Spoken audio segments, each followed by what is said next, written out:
All right. How's everybody doing? I felt like doing a little stream this morning. I'm gonna try to do more of this. I've been so self-conscious in the past of like doing streams that weren't high-quality broadcasts and that lowering like my viewership average, just getting too tied up into the numbers that my streams are pulling. But I think I've realized that none of that actually matters when I'm not a professional live streamer. So we're just gonna put some content out there.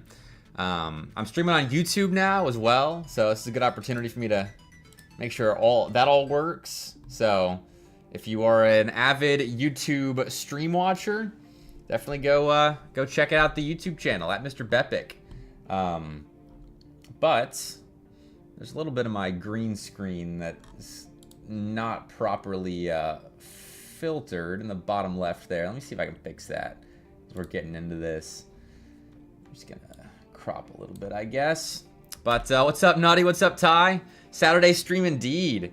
Saturday morning stream too, which I guess I've done. Well, CRL last semester was afternoon, so I've done Sunday afternoon stuff. But yeah, I don't know. I just felt like it. Don't have anything going on today. Figured I might as well. Dead at work? Hey, honestly, like slow day at work. What are other use cases for like a little morning stream like this? Like you just woke up, you're gonna be eating some breakfast. That's the sort of niche I'm trying to fill right now. So what do you do, Ty? What are you doing at work besides nothing? I mean, all right. While we get that answer, I'm gonna talk about what I'm trying to do today. I've got goals for this stream. Work at Home Depot in tool rental. Hey, right on. Right on. Cannot wait till I rank GSU at #1. Yeah. We'll see where GSU ends up. All right. So I've got my Collegiate Rocket League spreadsheet up. My goals for this stream are to work out some more lands. Everyone's got land info. I'm gonna keep filling this out. Definitely use this spreadsheet to rank my top 48. That's goal number 1. I want to rank my first Bepic top 48 of spring 2026 because colleagues should be doing a poll pretty soon. So I'm getting ready for that. And then I'm probably going to rank the CCS top 25 later on. We'll see how I'm feeling. Because that one's a little bit more difficult because I don't know a lot more of those teams. But we're gonna do some research there, figure out CCS. I want to fill out this results table some more. Because when colleague puts out their top 48, I'm to everyone kind of updated with their records. Because any CC placements were on Wednesday. We streamed that promo tournament, and I think that's all the action we've got besides some PEC stuff that I've already logged. But gotta fill out the NACC stuff. Gotta stay on top of it. Not many things being rented when it's -2. Yeah, you know, I believe that. There is nothing I would want to do less than do outside handiwork when it's -2 degrees. I know, actually, I feel like washing my car would be something I would want to do less than outside handiwork.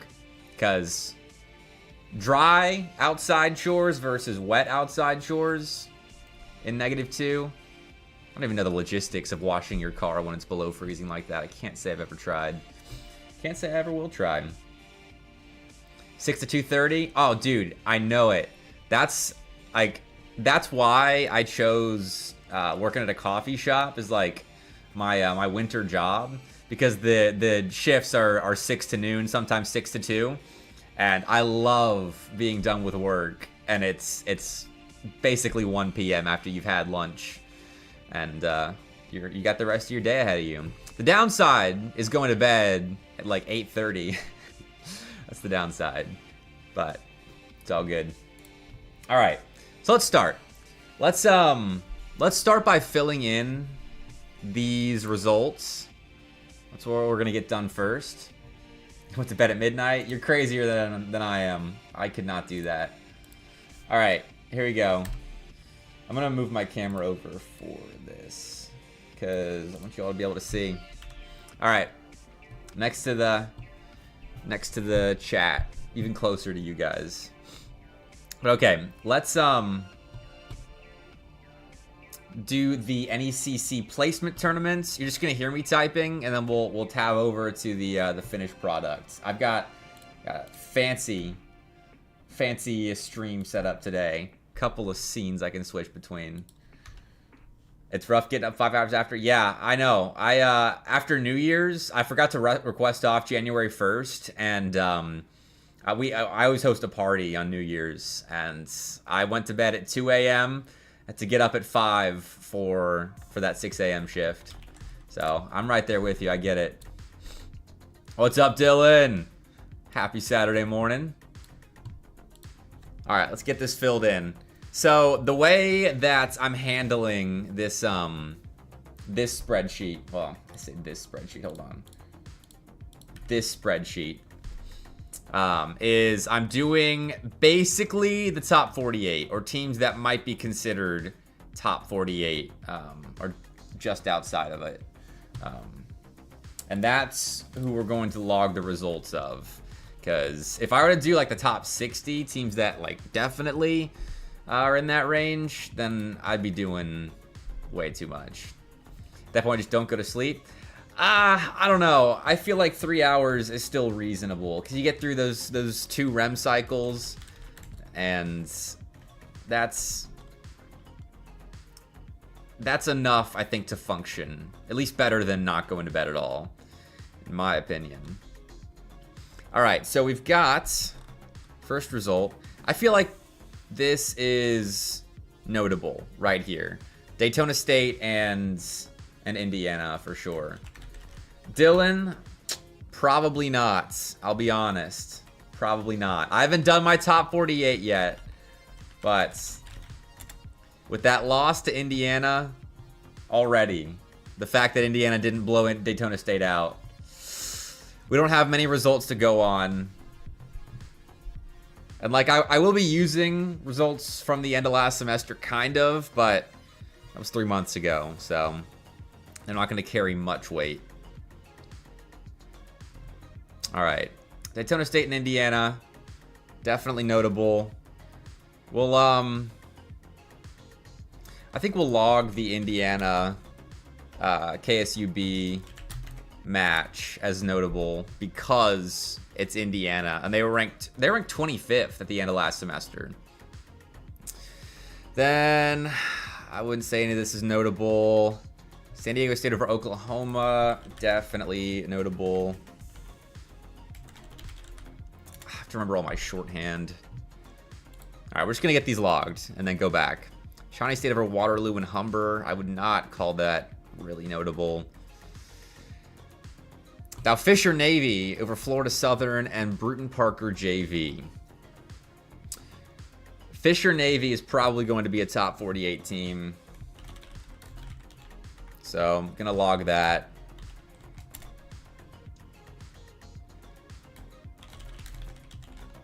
Log both of them, actually. BPCU JV. South Carolina over NIU. South Carolina over Charlotte is definitely notable. I don't know about this Charlotte team, man. They gotta pick it up. They just have bad losses littered all over their resume. Nothing crazy down here. We got Indiana over Conestoga. I'll log that one. Yeah, that's BPC JV. Manny, Wish, and Kyler. Not a bad team. I think they can definitely Conestoga. They can definitely crack the top 48 if they win a series like this. Definitely crack the top 48. I think they probably will at some point because that's gonna be like the 40 through 60 range is gonna be interchanged so much. All right. A&M, NAU, Oklahoma beats A&M. I don't know if that's notable enough yet. Sorry, Oklahoma and A&M. Got to do some more work. Florida Southern, BPCU, JV. I definitely am going to log because Florida Southern, I think, could be top 48. This could be important to have later on down the line. So it's top 32. Yeah, it all is all super close, but there's definitely layers to it. And UNCC beats NIU Black. And I don't remember if this is the A team or not. Let's find out. Flashbang.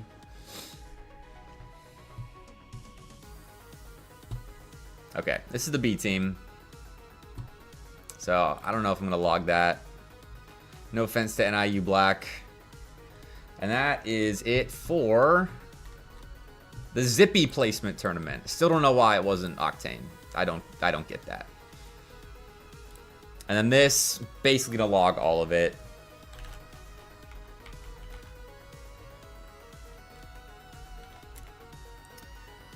Shout out Cleveland State for this event.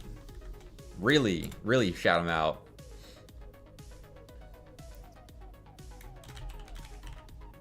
Oh, SJT, dude, I got a question for you actually.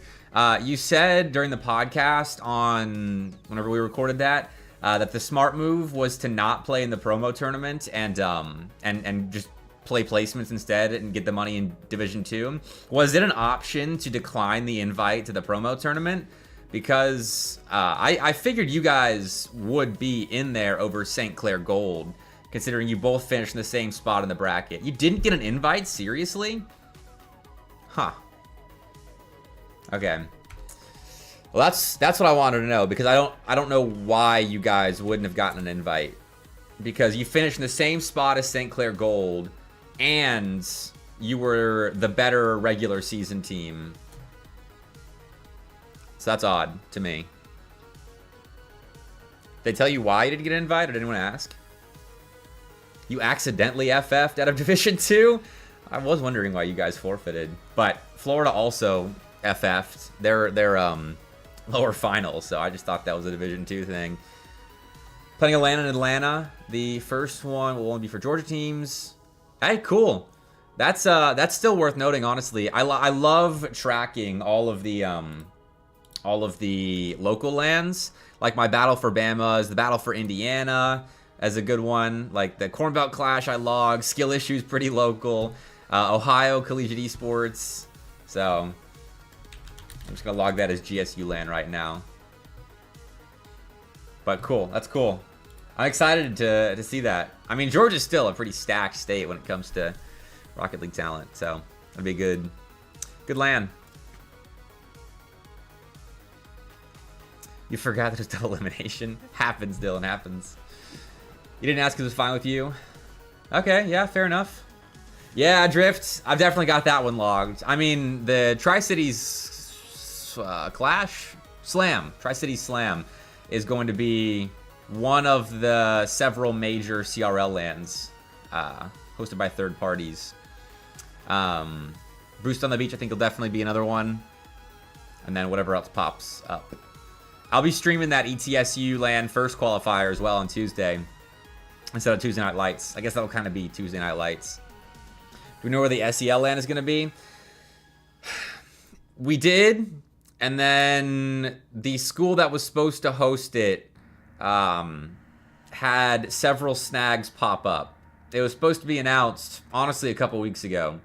And so we've had to pivot, and it's not certain where it's going to be yet. So, yeah. Don't know.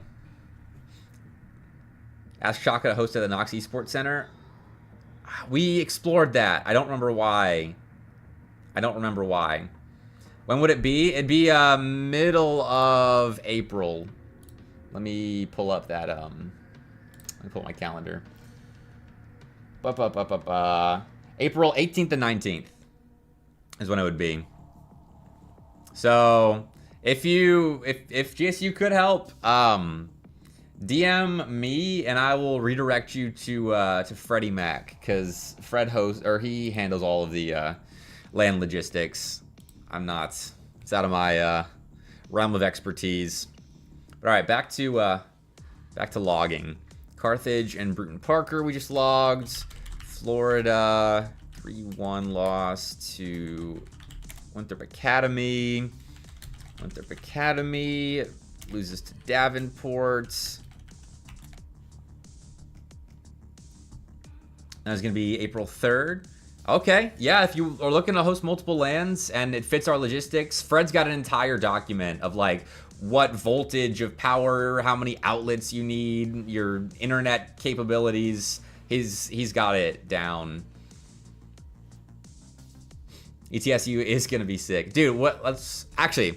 I'm not getting distracted. This is how I work, guys, and having Twitch chat up is only gonna make this worse. I get super distracted very easily with CRL stuff. Like I'll think, oh, who's playing in the Tri-City Slam qualifier? And I just pop over to that and stop logging these series halfway through. So let me finish logging these, and then let's look at the Tri-City Slam signups right now, because I have that tab up. But let me finish. St. Clair Golds 2-3 to Davenport Red. Davenport Red already look phenomenal. I'm excited to watch them this semester, it being Byra's last. SEOU lose 2-3 to Carthage. BPCU lose 2-3 to Carthage. Florida 1-3 St. Clair Gold, and Academy 0-3 St. Clair Gold. All right. So that is that logged. Let's switch over. The table is starting to take shape. I love this so much. I could just stare at this table. When I had like tons of data from last semester, I would just stare at this table sometimes. Especially when you're deep into this. Oh, I haven't tapped. Oh. Especially when it's deep in the semester. I love this thing. But that's all we got for now. Let's switch over. What's going on BPC? I don't know. Apparently it was a team decision to swap Manny and Antics. And so far it hasn't worked out so well. Honestly, like I was gonna drop Bruton Parker in my rankings to begin with, but losses to Carthage, which they traded a win and a loss against Carthage, which is, you know, okay, but you lose the important one. And I think that's one of the major changes I'm making to how I rank things, is like kind of weighting series, like a qual series for Division 1. I think I weight that a lot more than the Bruton Parker win over Carthage initially, when I was just the first series of the night. But losing to Cleveland State as well, 3-1, is rough. I don't know. But all right, switch over. So this is Tri-City Slam Qualifier 1. I've got it sorted already. So this is who we got. Can we see everyone? Yeah, we can. All right. So WCTC's here. BPCU's here. The A team. I would assume both teams are playing, honestly. Shout out Clemson. Northeastern's looking to qualify as well. Winthrop Academy is in here. Like already, 4 quality teams. Indiana Tech, Winthrop Academy, WCTC, BPCU. Like high quality teams. Not to say Clemson, Northeastern, UTJV we know is pretty solid as well. Aren't quality. Kennesaw State's B team is here. Shout out Dylan. Clixie as well. Then Conestoga's here. Decent team. Kentucky, pretty solid if they're on. Indiana Tech B. Potential top 48 team, honestly. And then we got, these are all incomplete teams. Hopefully they sign up in time. But Florida and Kaiser, heavy hitters. Concord. And then that should be the UTD roster. Should be James Madison as well. And then there's the BPCU B team. And apparently C-Sun's pretty good. I don't know anything about him, but Boone was hyping him up. So, yeah. Right now we got 21 teams in that first qualifier. So, if any of you are looking to play, definitely sign up, because it's being hosted in Johnson City at ETSU's facility. So definitely recommend. Let's check qualifier 2. It's probably just gonna be a lot of repeats, but maybe there's some new ones. Shawnee State, new one right there. And don't know who that is. Indiana there, new. So a couple of new rosters. How about Qual 3? Qual 1 is Tuesday. Qual 2 is Thursday, by the way. Those that don't know the dates. And nope, no one new in the third one. So that's what we got so far. Still a pretty good looking field, honestly. Like, even if this was all the signups they got and that was who went to the LAN, that's still 8 or 9 top 48 teams. So yeah, pretty solid. I'm looking forward to seeing how this shapes up. I'll be streaming that qual on Tuesday. Not the Thursday one though, just the Tuesday one. But all right, let's get down to ranking business. I gotta find which spreadsheet I want to use to rank. We've got 4 different Chrome tabs open. All right, got a rankings tab. I don't know if hopefully TJ's okay with me spoiling what were his preseason rankings, because I'm gonna put them up on stream real fast. This is what we had.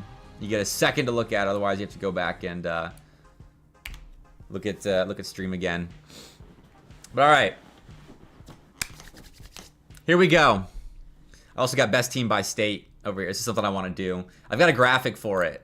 I want to put it together this semester. But all right, here we go with ranking the CRL top 48, first one of 2026, first ever live one that I'm doing. And let's start by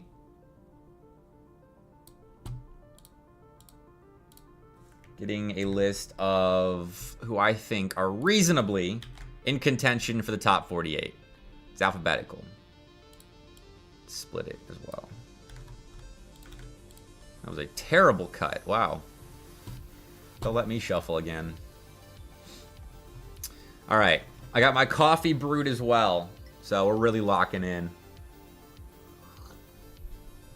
All right, I'm gonna move my camera again.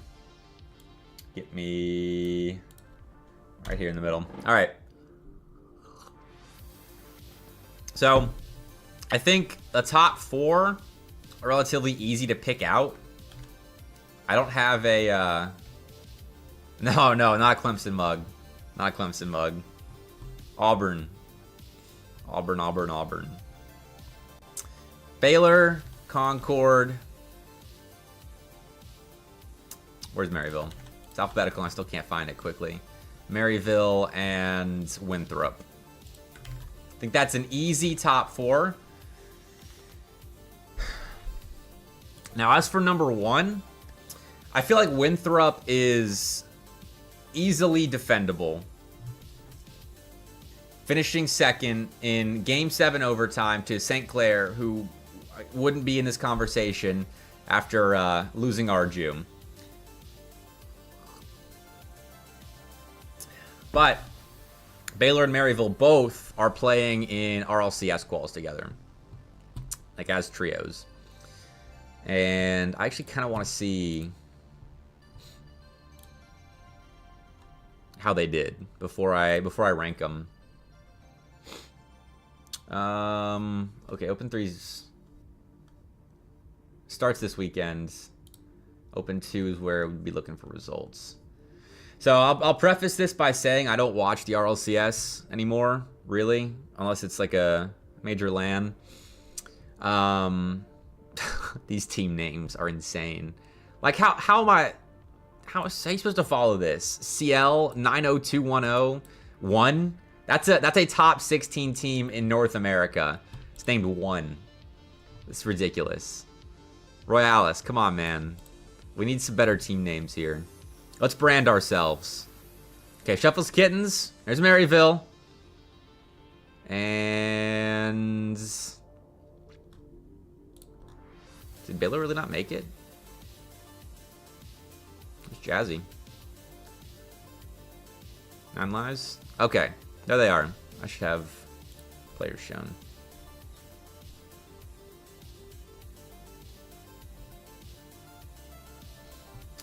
So 9 lives, didn't even make the regional, or whatever you call the separation between Swiss into the top 16. So is that reasonable to say Maryville's better than Baylor right now? I think so, considering we have nothing to go off of. All right. So I feel like you got to give respect to Winthrop for their fall performance. And then, I don't know why I put Baylor above Maryville. Shovels Kittens made top 8 in Open 1. They 3 of them in Swiss.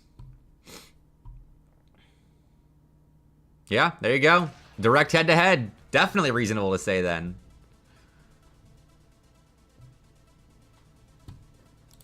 All right, so that's probably what I'd go with right now. Big Wade, yeah, Big Wade University, I'll put it at 49. That's an easy one.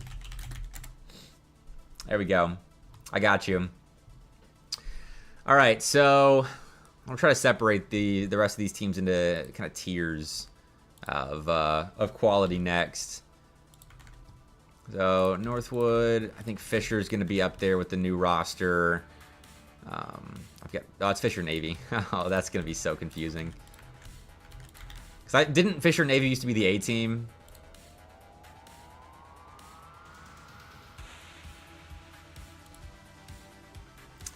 Cumberland's tough with their roster changes. A lot of these roster changes are going to be very tricky to rank around.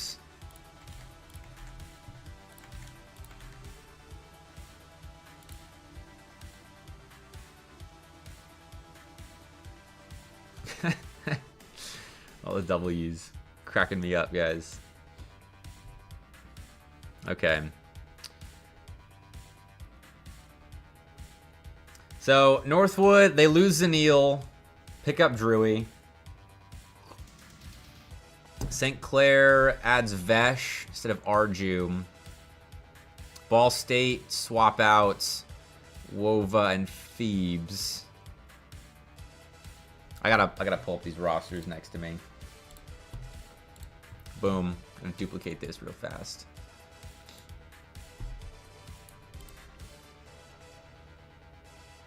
So, will Ball State be as good with Phoebes? I think they will be. They have already played with him. I think it was the Battle for Indiana LAN that they played with him.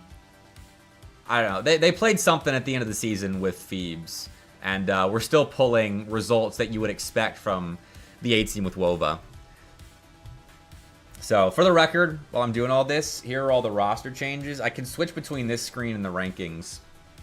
But look at all these roster changes. Like, I wasn't expecting this many between fall and spring.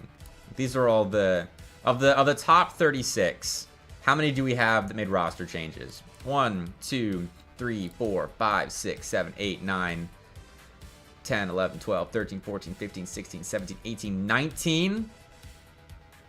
And then you got to add, I think... So basically half. Basically half. 19 of the top, we'll say 40. Toss a couple of these guys in there. So basically half of the top teams in CRL made a roster change of some sort. And only 2 teams, me and TJ decided, lost teams because of graduations. Wild. It's alright. I think Jazzy and Zai, in my opinion, are still a strong enough duo, and Vesh still a strong enough player, where St. Clair is still going to be a top 8 team.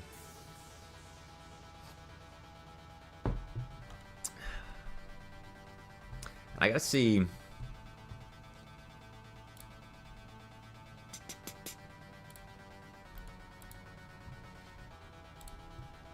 The last poll of last season, I'd like to bring up. Remember where everyone was.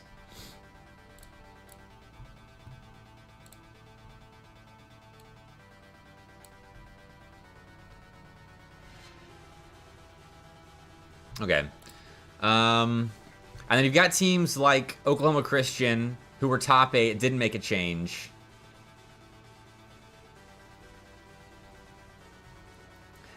WCTC top 10. Ty, I don't know about that, man. You might be holding your breath for nothing. I still think Northwood is going to be solid. Akron's probably the team on the outside of this group looking in.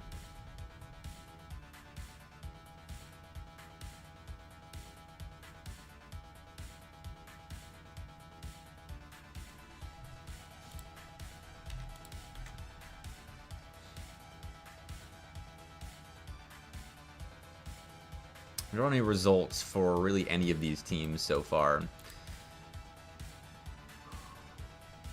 Northwood with Drury is still going to be pretty strong. I think they lose a lot of their attacking power, but that was never really Northwood's mega strength. That was kind of how they would flip series with Zanil and his ability to attack mechanically. Now they're going to even be more of a grind you down type of player.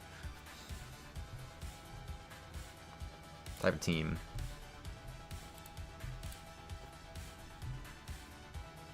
Alright, I think I'm going to put Northwood 6 for now. Ball State 7. Fisher's lineup is Royalis, Justice, and Ivan. Oof. I hate to bump OC. I really hate to bump OC.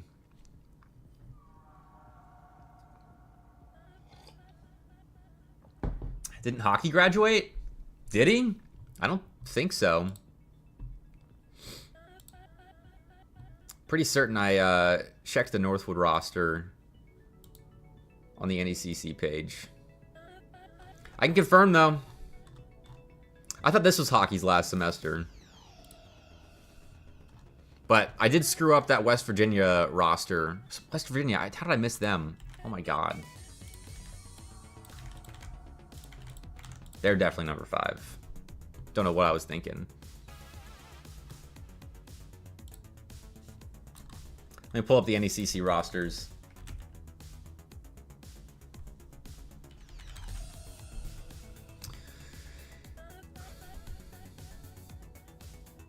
We got so many tags that you can't just peep their roster.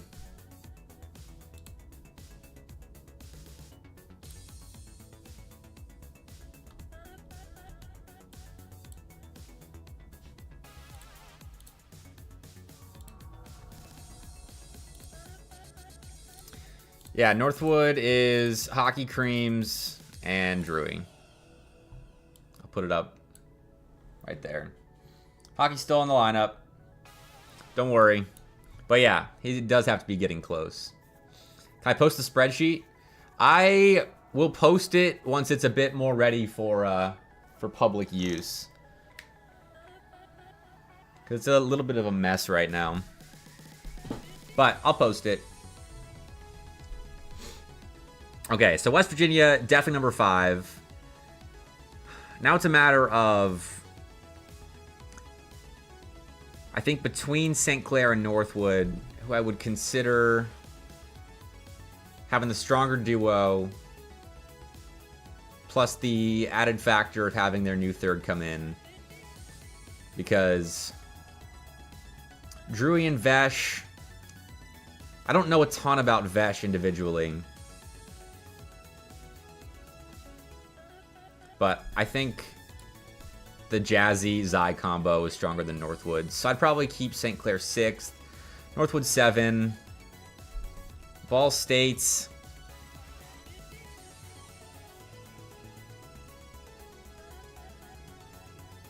I really feel bad dropping OC to 10. Even with these roster moves. Because they are a team that performs when it matters. For all the weird tournament exits they might have.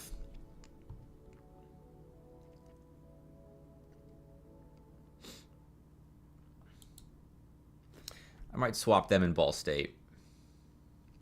Let me see the head-to-head in CRL last semester. That's something else that I should have up for sure. Because even though it was a couple months ago, I think those results are still fairly pertinent when you're looking at these rankings. Ball State 3-0'd OC last semester. Yeah.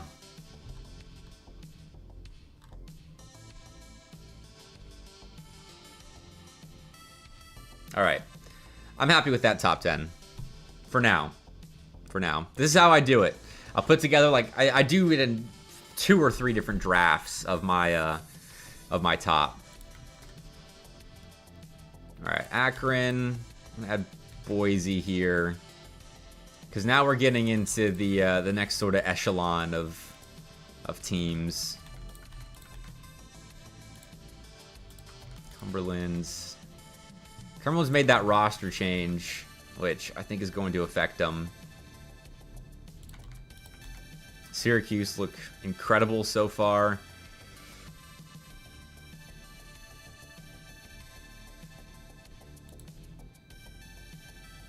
George Mason could be considered there from their PCL run. Can I review your demo, Waffle Killer 5876? It better be a good demo.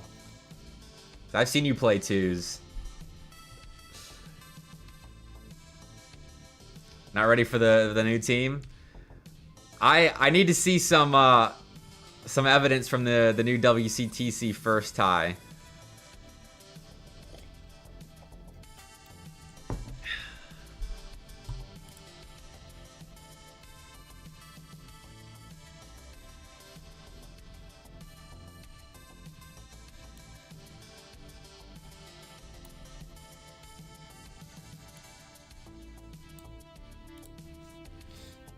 Tuesday tourney, yep. I mean, this next week we're gonna get a lot of reps in with a lot of these teams, so we're really getting into the season now. All right, Akron Gold should be in this group as well. Let's sort these teams back.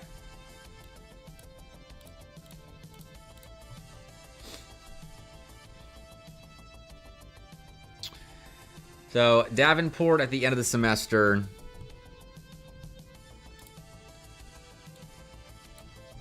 They were looking strong. And I need to pull up as well I'm just going to pull up all the CRL stuff. I think it's still relevant. Even though it was several months ago. It's one of the last few times that we saw these teams playing at their peak. I mean, Davenport had a good run, beating Cumberland's, lost to Baylor who qualled, lost to OC who qualled. So, I think they should be towards the top of this because they're returning their roster.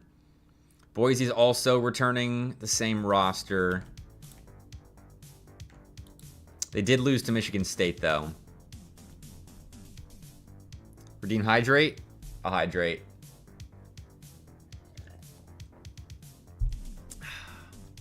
Appreciate it. Gio went to LBCC.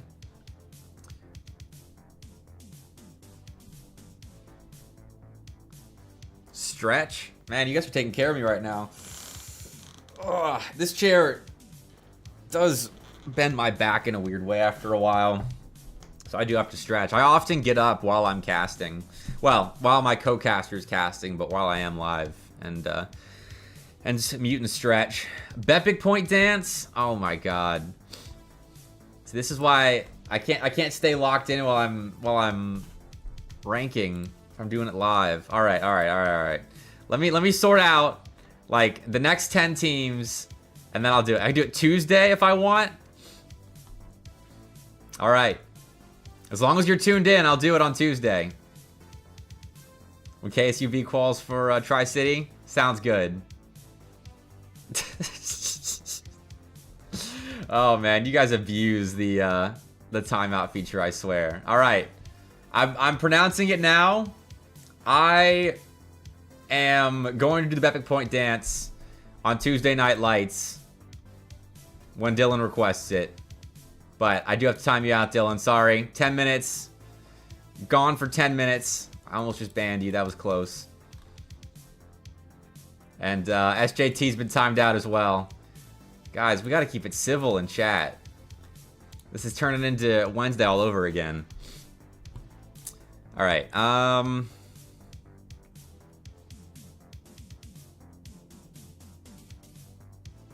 Davenport's, I think I can reasonably keep at 11.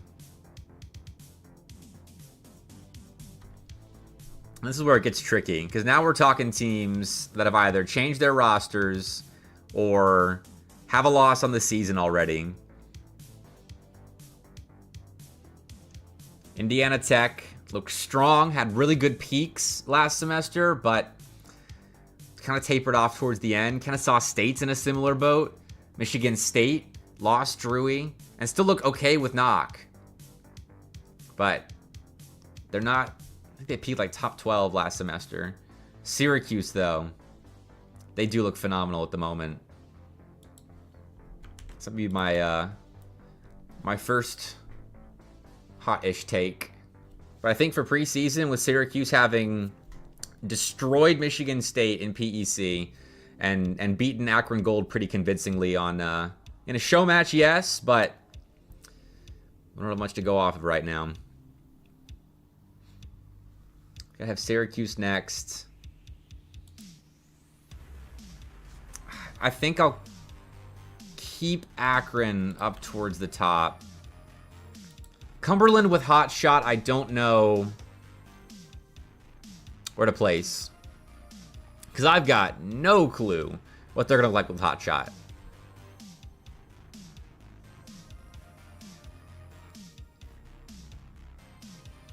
Because losing next is pretty significant.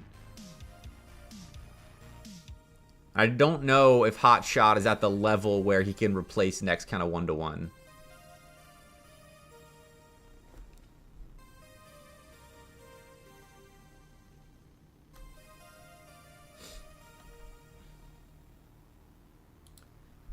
Boise's already got a loss to Michigan State. I still don't know if I would put Michigan State above Boise, though. Because while there are results this season, I still feel like when ranking these teams, I need to consider what they'll be like with more time preparing for the season.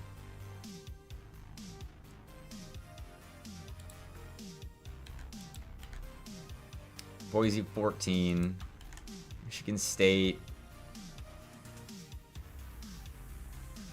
probably around 18. Cumberland with Hot Shots.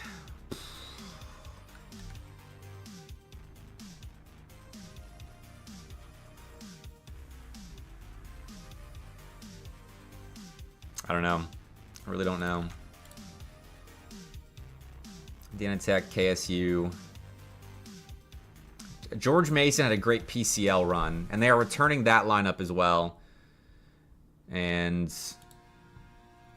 oh yeah, that's the problem with rankings, is they're always changing.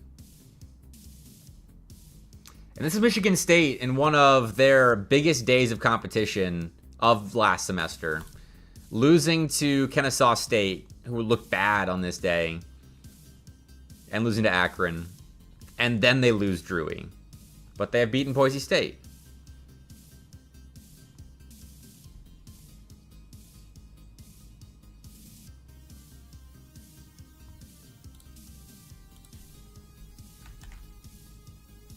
Keep KSU up here. And Akron Gold I still think is quite good. Alright, this is what I may do. I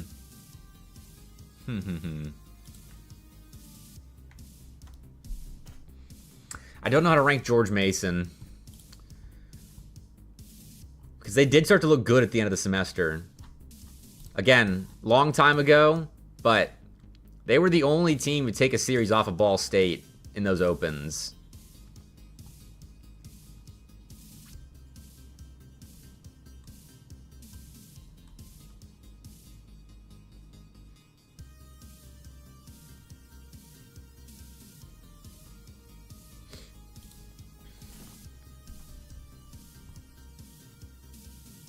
And they had a good PCL run too. Let me see if I can pull that up.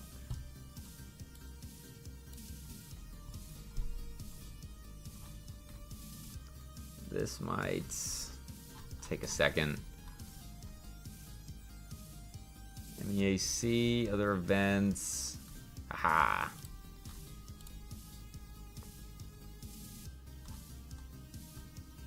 Grand Final. George Mason and Northwood. George Mason beat Akron Blue at LAN at Akron's facility.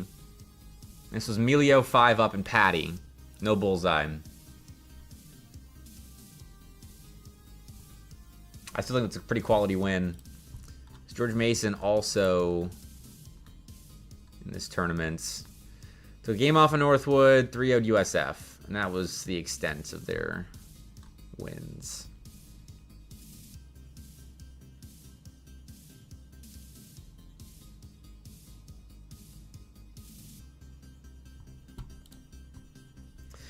I still think that's good enough for me from George Mason to rank them top 20 for sure. Now, where they might go.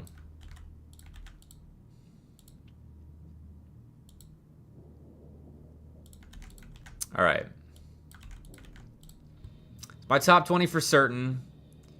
Indiana Tech, GMU, Akron Gold.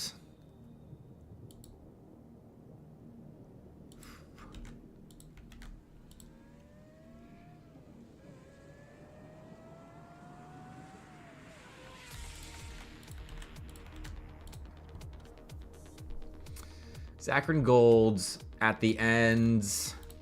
Let me go back and review their LAN performances, because BBB and DreamHack as well were great runs from Akron Gold. And then they added Patty. Like, that's a win over Fisher right there. And they beat Kennesaw State on LAN. They beat Bruton Parker on LAN. No game scores. When they come here, beat ETSU, beat St. Clair. Was that? It's gold, isn't it? Yeah, St. Clair Gold. Still, it's a good St. Clair Gold. And lose to their A team, and then lose to St. Clair in 7. And then they add Patty.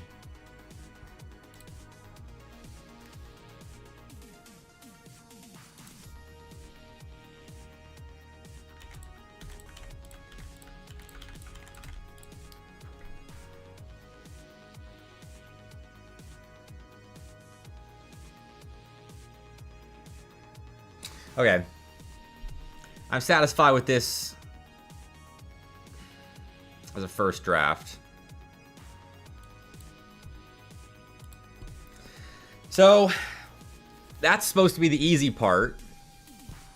Now comes the hard part, because this is where it starts to get really close. And teams start to get feisty about where they're ranked. But 21 through 30 next. So let's get the teams that should be in that conversation. Lubbock Christian added Beastie. Bruton Parker should still be in that conversation. Ball State Black for sure. Carthage now. Columbia after adding Kamikaze. ETSU for sure.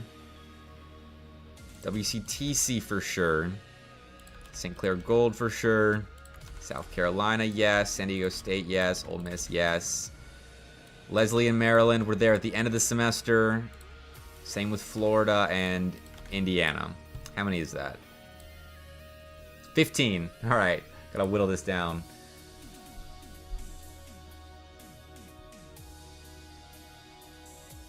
Let's organize this a touch. Oh, Cleveland State's got to be in there too.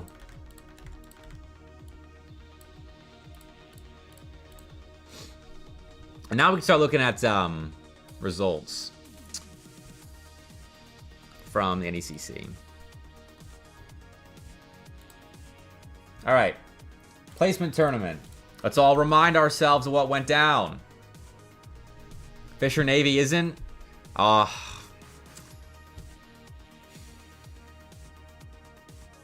don't know. Because they went to 5 with Bruton Parker JV. I don't know. We'll see. Let's review some results first. This is all preliminary. Okay. So we've got Cleveland State beating Southeastern Oklahoma State and Bruton Parker. I think that already, considering they were a top 35 team to end last semester, is enough to get them in now. Let's do a little line here.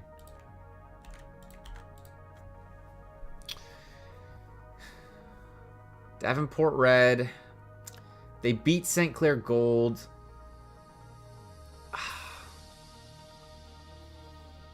They might be on the outside, but I think they're in the conversation. I'm not going to put them in the top 30, though. Florida. I mean, Florida, after losing to Winthrop Academy and St. Clair Gold, I feel like has to drop.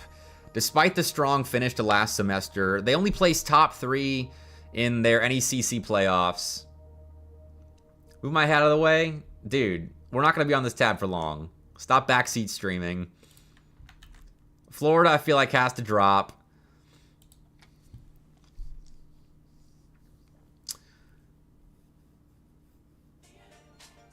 Ole Miss, definitely in the top 30. St. Clair Gold, definitely in the top 30. WCTC, we'll see.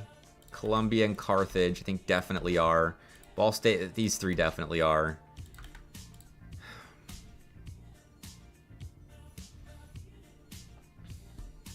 Now placing everybody, that's going to be the fun part. I think Ball State Black's an easy one, putting them 20.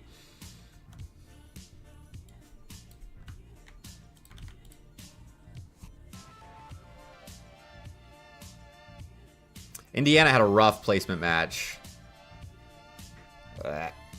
Right above me. 5 to KSUB. Swept by Daytona State. I think they're definitely out. Them in Florida have had a rough start to the season so far, despite strong finishes to the fall. These are results you can't ignore, even though it's a small sample size. And then in the lower bracket, UNCC top 24. Coolio, I think that train has left the station, I'm afraid. Lost to South Carolina already, who I do think should still be in that zone, because they won C3 as well. That's significant to note.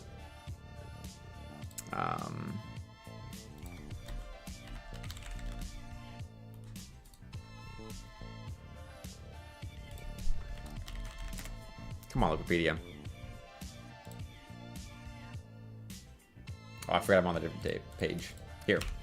They won C3 with this run, which it's not beating crazy good teams, but like 3-0, wins over Charlotte, 2 wins over Winthrop Academy. I think that shows a strong finish to fall, and they've already beaten Charlotte. South Carolina should definitely stay. That one's easy.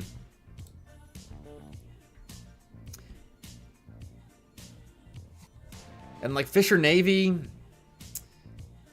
they've beaten Florida Southern, they've beaten BPCU JV. Went to 5 BPCU JV.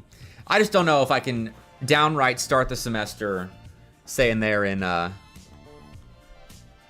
top 32.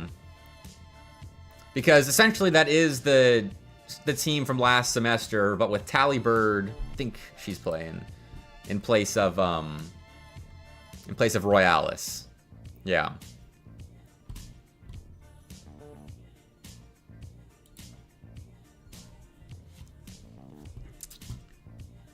That's what I'm thinking so far.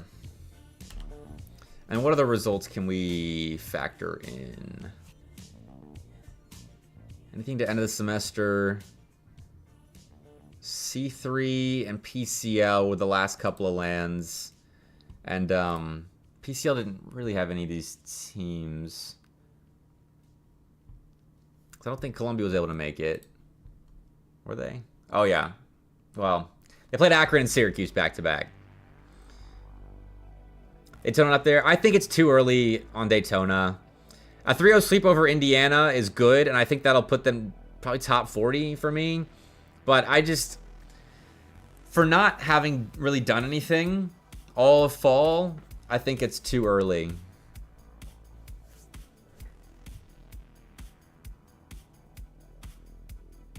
Yeah, okay. PCL is not really useful. This is all kind of speculation still at this point. But Cleveland State, they beat Bruton Parker. Definitely going to have them in. I think Ole Miss is probably going to be my 22. Despite bad results in the fall at the start, they closed really well. And let me see if I've got those brackets up.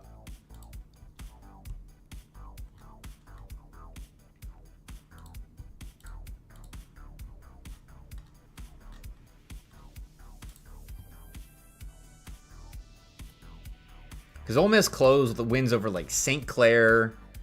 Might have beaten Northwood too, honestly. They beat Oklahoma Christian in 7. Here, I'll put that up. So I think Ole Miss can reasonably be 22 here. Honestly, might be over Ball State Black. I don't know. There's no telling where Ole Miss is going to start. But really strong closes for these teams. Indiana Tech beat them.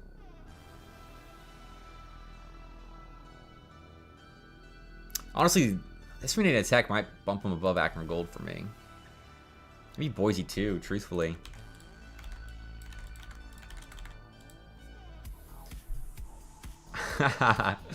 Coolio, I know you were the greatest player in UNCC's history. Absolutely cooking all the time.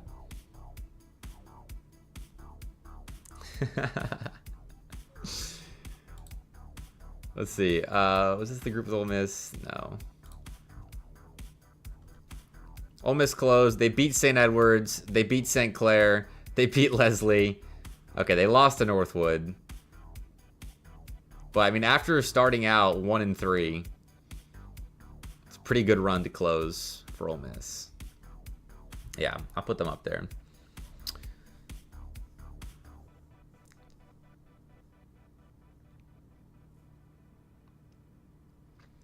Columbia with Kamikaze is a difficult one. I think that's a great addition. But Columbia didn't do anything all fall. And honestly, if they don't play CRL again, they won't do anything again this spring because they're in PCL. The only quality team they'll play is WCTC. Bruton Parker with their losses, I'll probably drop pretty severely. South Carolina put above them, I think. Carthage split with them. Might do that to start out with. And St. Clair Golds. They beat Florida. They beat Winthrop Academy. After losing to Davenport Red.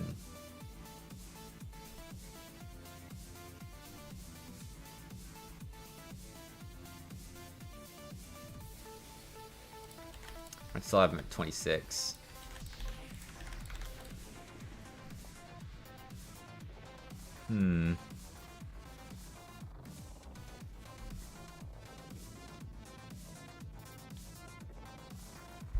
All right. Oh, wait, WCTC. And ETSU. Oh, man. ETSU should probably be in there.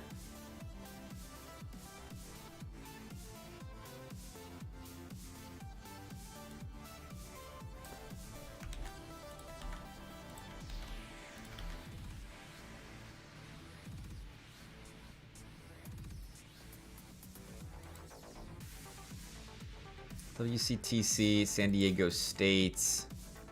I think SDSU is still a worthy top 32 team. WCTC right there with them. I think Leslie should probably be up there as well, though.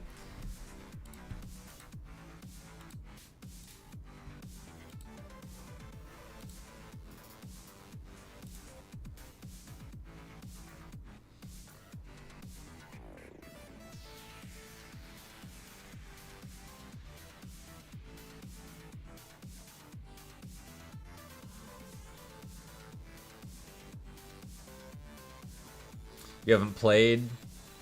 Yeah, I mean, I just think for some of these teams, staying consistent or keeping the same roster adds a little bit compared to teams that made a change. Regardless of, like, PR and how scrims might be going.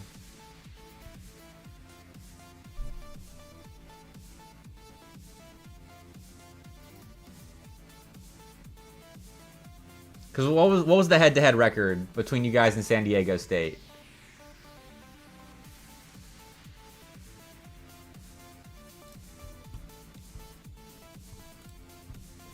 One. They won on LAN, and was it you guys that won in the show match? Was that the win?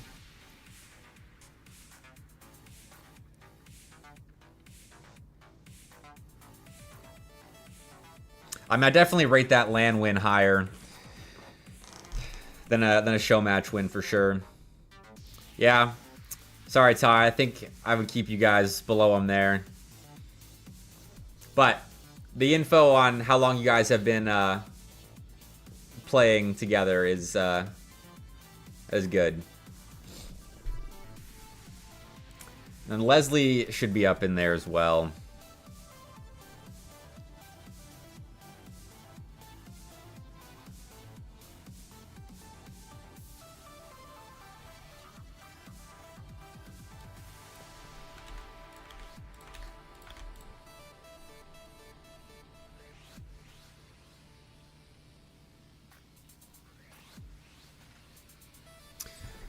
Let's remember how Leslie finished the season. Hey, yeah, this is all proving material, you know? This is what rankings are for. All right. This is open 3. I know there was one where Leslie went out pretty early. I'm not looking at open 1.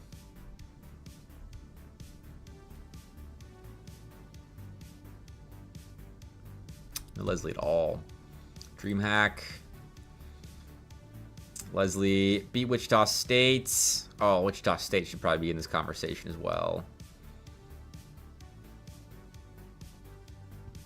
And lost to Bruton Parker. And then beat Kennesaw State.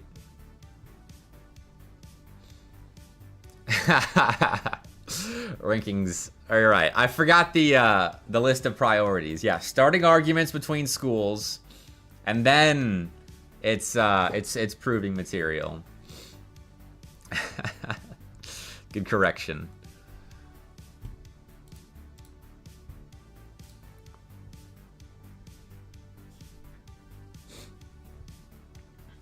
Yeah, I think Leslie being in the middle there after some rough CRL opens, but a good run at DreamHack, beat Wichita State, who should be, I think, over here as well, probably 34. They're probably right on the end there. Davenport Red. Hydrate. I'll hydrate.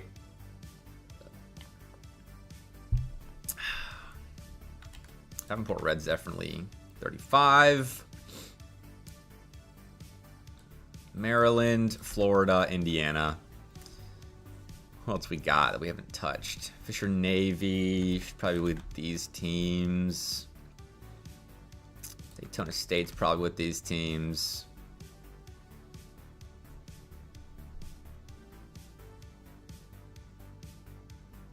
Yeah.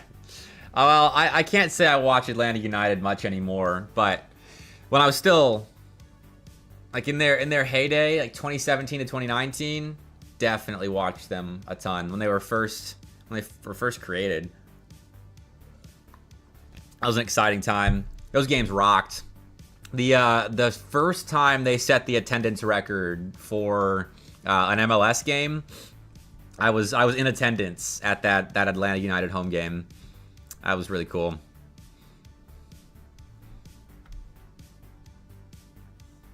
All right, let's move everyone down. Oh yeah, I forgot we got Big Wade U guaranteed 49. Oh yeah, the train horn for goals.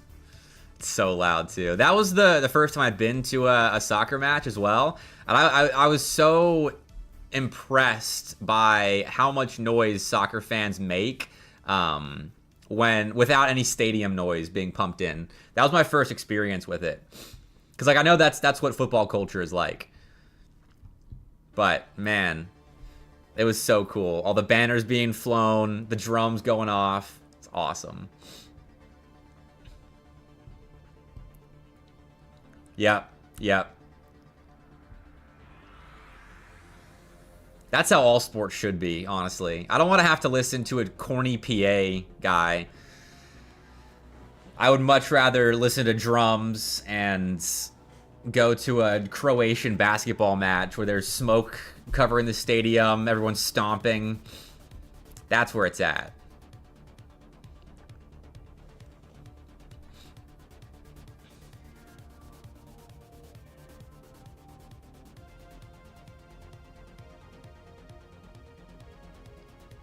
Oh, this is such a hard area of the rankings to hit.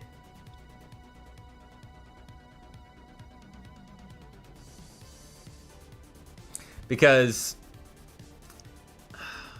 all of these teams, with their strong finishes to fall, and now Daytona State's win over Indiana, have a pretty good claim to the high 30s.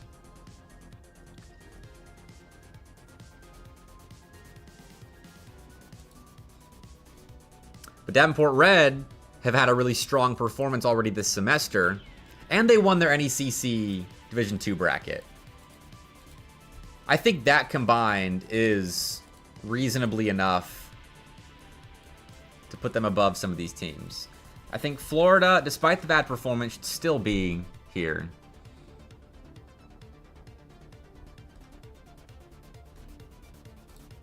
Oh yeah. The splitting hairs and assigning priority to results. That's what I love the most. Let's pull up those West Central playoffs, everyone. Here we go. Davenport, Red, win over Carthage, win over Southeastern Oklahoma State, and win over the legendary UC Santa Barbara.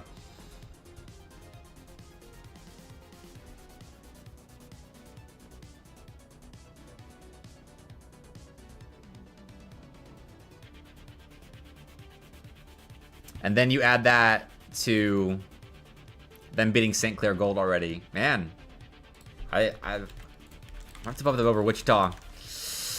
Boone's going to be so upset seeing this. Wichita State's one of those teams that just has not done anything. And when they had the chance to do something, they lost their land match to Leslie.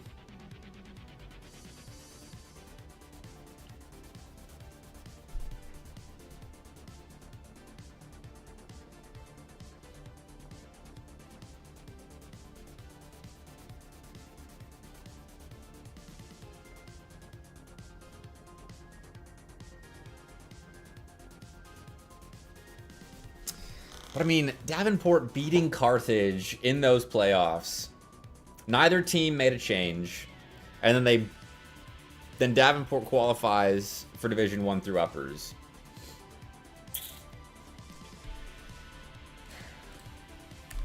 These hairs might be getting too thin to split.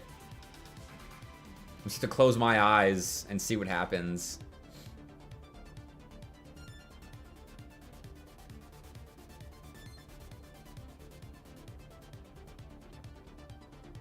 I still can't believe South Carolina wasn't invited to the D1 promo tournament in the NECC.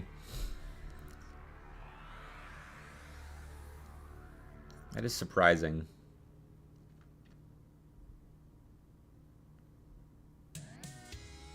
Get the dice out? Might have to.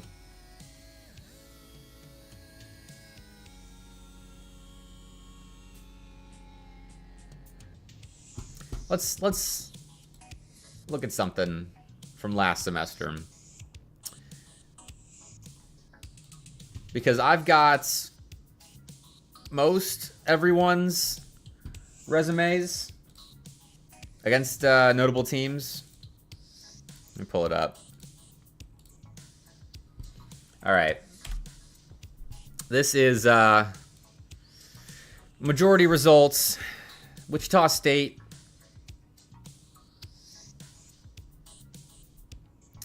Against the 17 through 32, 3-2. Actually not a bad resume. Who'd they beat? Let's find out.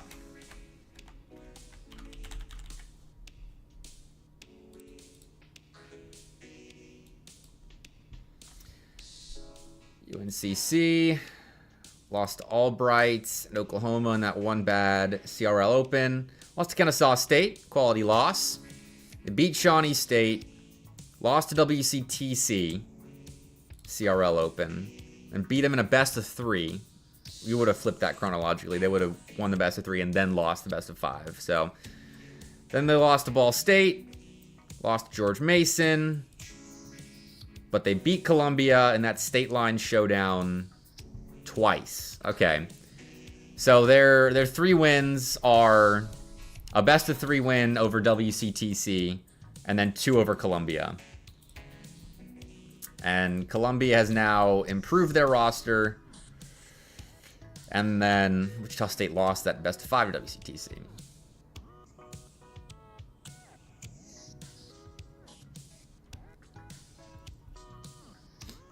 How about Florida? Florida definitely showed us their peak at that DreamHack Atlanta LAN, which, oh, that's not going to be updated. When did I stop updating this?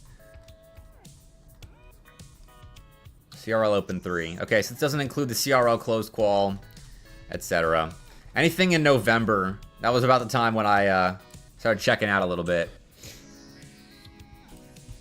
All right, so that's not super helpful. Makes me feel a little bit better about ranking Wichita State 35. Florida is a fun team to watch too. Has to count for something. I don't know if entertainment value counts for anything when it comes to where I place them in the ranking, but it's definitely good PR for ranking them. It probably affects it for some committee members.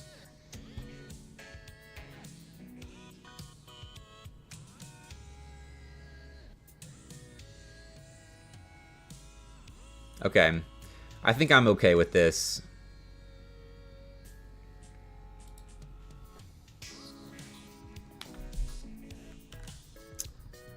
Fisher Navy and Maryland's. I'll probably have next in that order. And now we got to start integrating teams like Mount Aloysius, Albright, York, Winthrop Academy.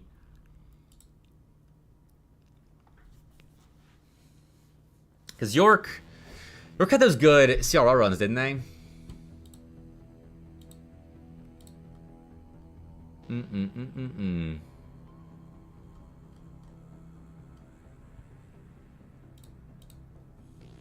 It's a closed qual. That's right, just switch between.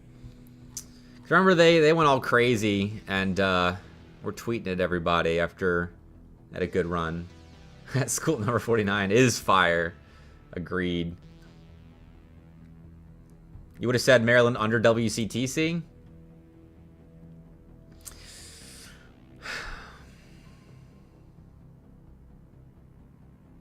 We'll review it. We'll review it. This is just the first draft. This is why I put a lot of hours into ranking my teams. I get frustrated sometimes at some other lists that don't appear to have had the same amount of time put in.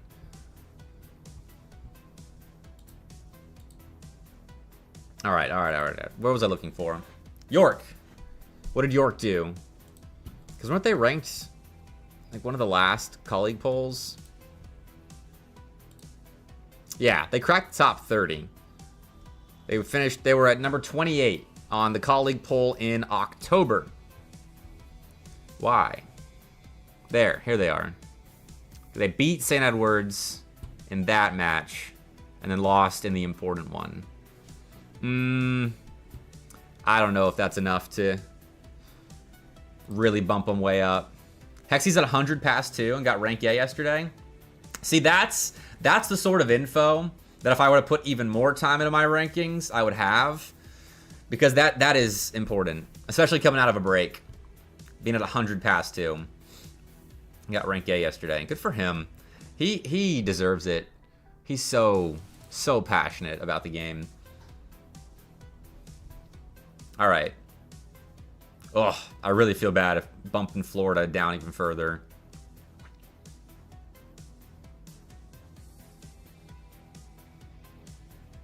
But Maryland did have a good close at the BBB. They beat St. Clair Gold. Beat Shawnee State.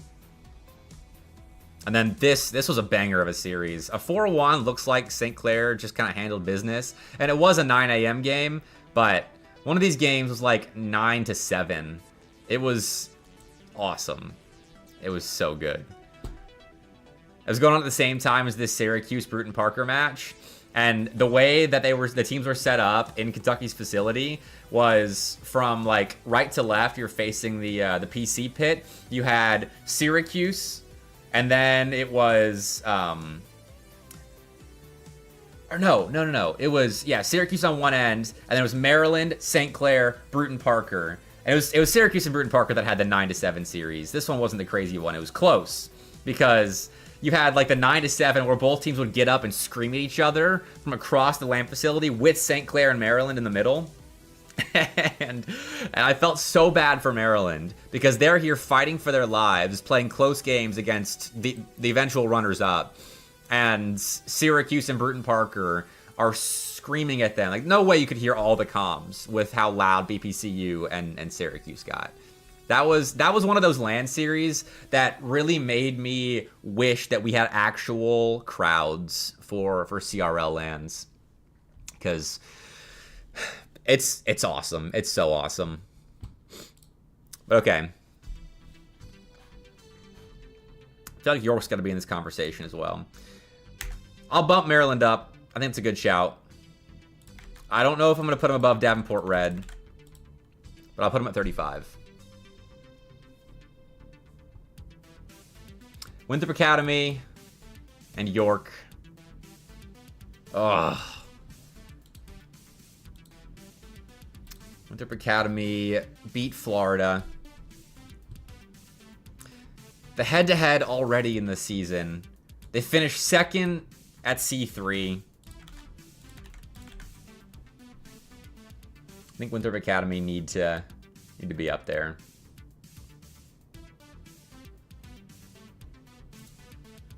York also be up there. Because as far as I know, I think they're returning the same team.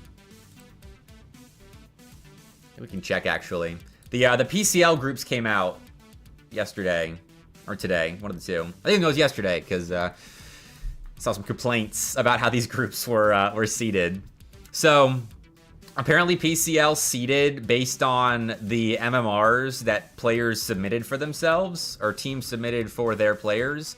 And these numbers are the seeds that were assigned when creating these groups. So top seeded Cincinnati is in a group with Northwood, KSUB, Albright. And then you've got East 2, which is Maryland. What's going on with my green screen right now? Maryland, Akron Blue, Kaiser, and Brock, which is kind of a crazy group. And then you've got East 3, which is Syracuse, George Mason, and Fisher, with Rowan as the 6th seed. And then Group 4 is Columbia and WCTC. And, oh, actually, this might be Cleveland State. Is this Cleveland State? Colorado State. Never mind. Yeah. Who's Rowan? Anyone know these guys? 6th seed in PCL. Above teams like such as Northwood, Akron Blue, George Mason, and Fisher. PCL, if you're listening, I will gladly seed your events. Help seed. Whatever you want. I'll lend a hand. This is ridiculous. Northwood did fall off. Yeah, reigning fall champions, by the way, won the LAN. They're the 8th seed. It's really dumb. And we saw the ramifications of this in the fall when the playoff bracket to qualify for LAN, the LAN that qualifies you for CECC, was totally screwed by dumb groups like this. And there are real ramifications when you seed in a stupid manner like this. Like, this is stupid. How, PCL, are you running your groups like this? I like the guys that run PCL, but this is a stupid decision. They don't even need a play-in tourney. It's for groups as big as this, like 8-team groups, or what? Yeah, 8-team groups, 4 8-team groups. Kind of regionalized. The Central Conference, I can kind of understand. Kind of being regionalized. Fair enough. So 3 groups of 8 teams. Like, you don't have to have exact seeding, but you can't have groups where you're basically giving Akron Blue a free top seed, and you're going to put Syracuse, George Mason, and Fisher all against each other. There needs to be more balance here. Just DM like 2 dudes and ask them to seed? Yeah, I've got a list of people I need to DM about seeding. Yeah. Anyway, that's a rant on a PCL. What were we even doing? What were we doing? York. We're trying to see where York plays, which is not PCL. We know that. I know it's not NECC. Let me pull up rosters. I don't think I had anything listed for them. Yeah, I don't think they're playing in any of the leagues. So we're just having to go off of CRL results from last semester. So I'm keeping them at 40. They can play more matches. They can play a show match on my stream. Dude, tweet at Taco. Yeah, I'm with you there. So what is going on with my green screen? Hold on.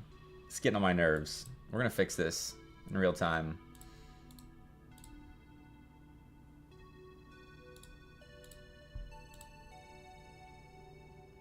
Whoop. Ooh. A little bit much. My lighting must just suck.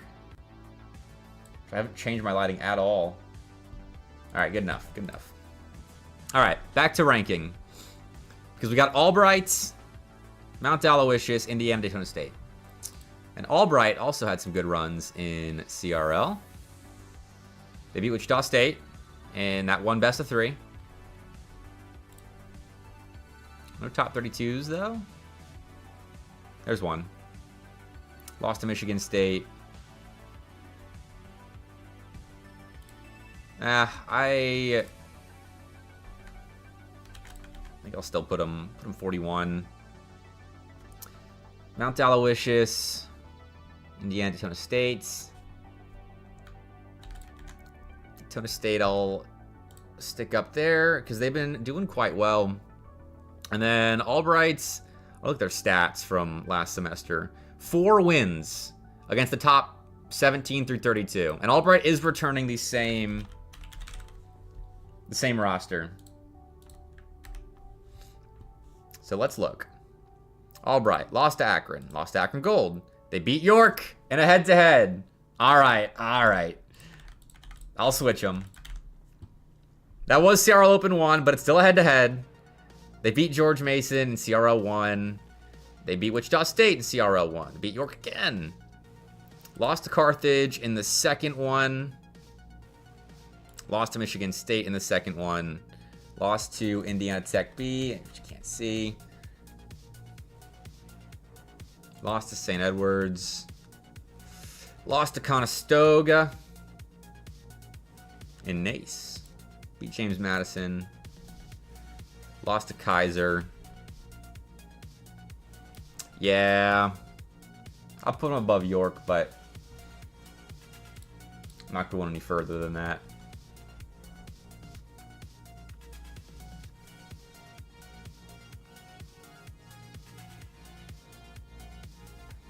All right, now these are the teams that we have to sort. This is 11 teams for 6 spots. Indiana. Still going to put in. Which honestly, Indiana and Daytona State should probably still be above Albright and York.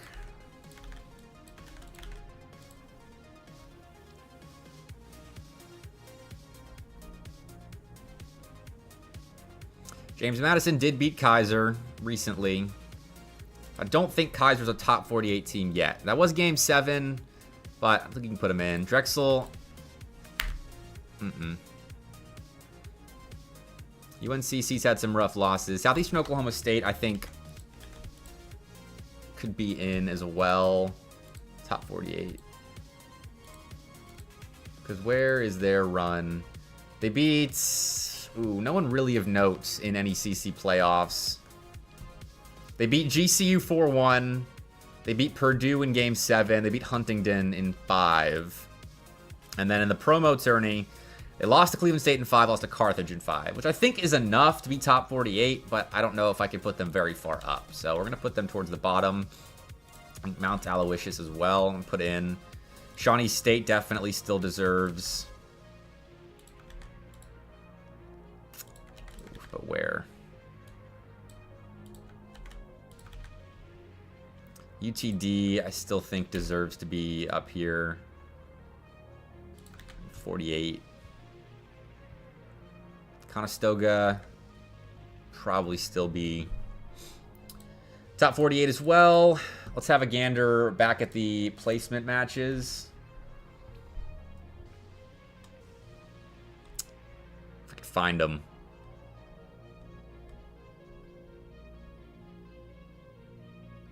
Lost to Daytona State and lost to Indiana.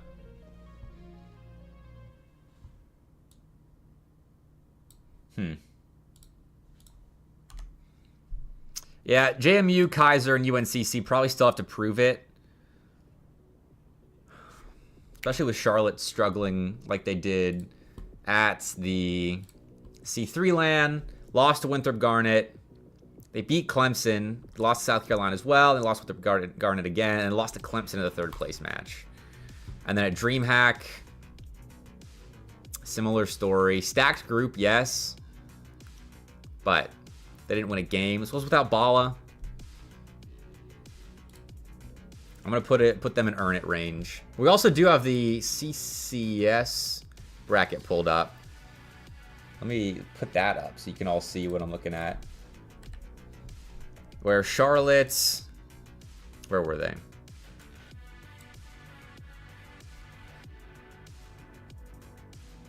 There. Lost to Pittsburgh. Just too many losses. I can't. They'll be right behind Big Wade U, I think. Brock and Conestoga.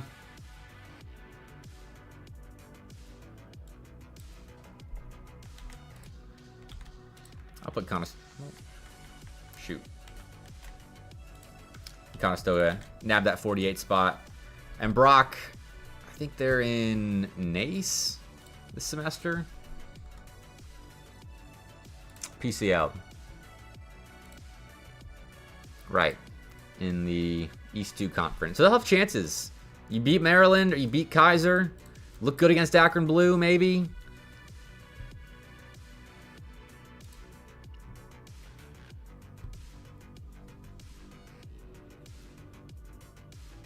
Yeah, I'm with you there, Taco. They pop off, and then where are we going? You put them up, and they have a bad loss. Soars and Lev. Yeah. Let me see if I can find results from last semester.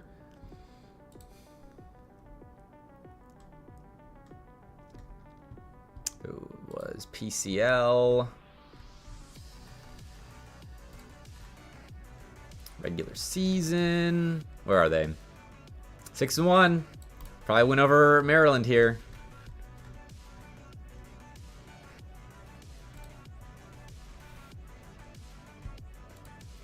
I just saw it.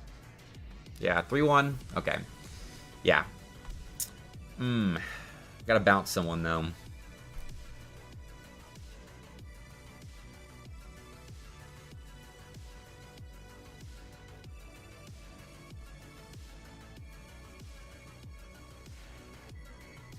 Let me look at Conestoga's results from NECC last semester. Let's go find them together. It's not a search party. Because they were in East. Did they make playoffs? Lost to Florida. Lost to Winthrop Academy. Oh, that doesn't tell me much.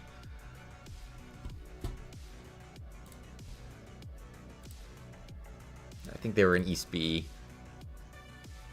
Yeah. Let's look towards the end. Beat Waterloo. Lost to KSUB. Yeah. Sorry, Conestoga. Not happening. Now where to put Brock? That's the question.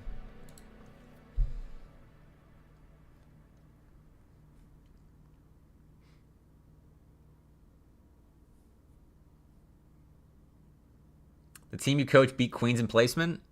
Who's I don't even know anything about Queens. I don't rate them. Who are you coaching? Are you coaching Warner, Wade, or was that just where you were playing? SNHU? Oh my god, dude. SNHU, not top 48, but that's a pretty good team. I casted them when they played Concord in their ECC finals. That would have been spring of last year. And they kind of surprised me. I don't think it's the same team completely anymore, but what is it? Is it southeastern New Hampshire? Southern New Hampshire? It's Southern New Hampshire. They new third is better than the old third. All right, I'll keep an eye out because I definitely was impressed with them when they played Concord in that series. Concord with Tay.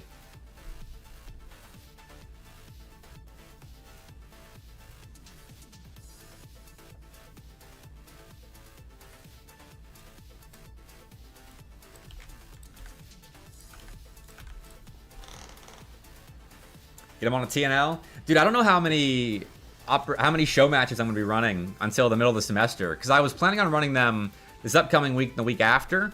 But then the Tri-City Slam land quals popped up. So I'll be streaming those Tuesdays now. The next 2 Tuesdays at least. And then Wednesdays I'm going to be streaming NECC matches. Maybe I'll grab one of their NECC matches. Because I'll be an official... I guess co-streamer of NECC. I don't think it's the right term. Like unofficial caster for NECC. I'm on their backup rotation, but they never need backups. So I don't cast NECC matches on the main channel. But if I cast them on mine, honestly, that might be even better. All right, let's look through this list. Been doing this for like an hour now. I'll probably, before I post them tomorrow, look at them again for another hour. All right, Winthrop first, then Maryville, then Baylor, then Concord, then West Virginia. I'm happy with that. That's a thumbs up. Then St. Clair. I think the Jazzy and Zai duo is stronger than the Hockey Creams duo. And Vesh and Drewy, maybe about the same level. So I'll give the nod to St. Clair. I still think Ball State will be top 8. Fisher with the new trio. If Ball State didn't already have good reps with Phoebes in the lineup, I would probably put Fisher above them. But for now, we're going to keep Fisher at 9. OC at 10. Davenport, I like at 11. Davenport's quite literally the gatekeeping team of the top 10. Because OC, they'll probably lose to some of these teams, but they'll also beat some of these teams. Especially when it matters. In, like, qual matches. Davenport, though, I feel like they will lose to all these teams and beat all these teams. That's about how they went last semester. And Syracuse at 12, I do like. Returning all their players. They've already beaten Akron Gold 4-1. It was a show match, but still a win. And then they 3-0 smoked Michigan State 2 weeks ago.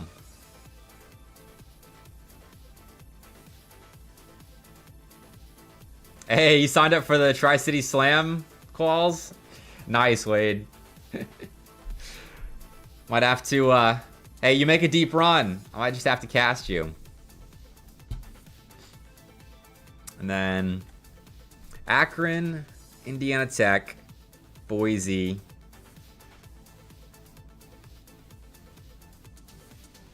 Akron adding Melio to the lineup. I'm always wary about teams that make changes, but Akron have mixed and matched so much. And Melio was always the guy they would call up to the A team. So I think he'll be ready. I'm happy to have them above Indiana Tech, I think. And Boise State, they lost to Michigan State in Game 5. But I don't think that means immediately that Michigan State should be ranked above them. I could probably bump them down a little bit for that loss.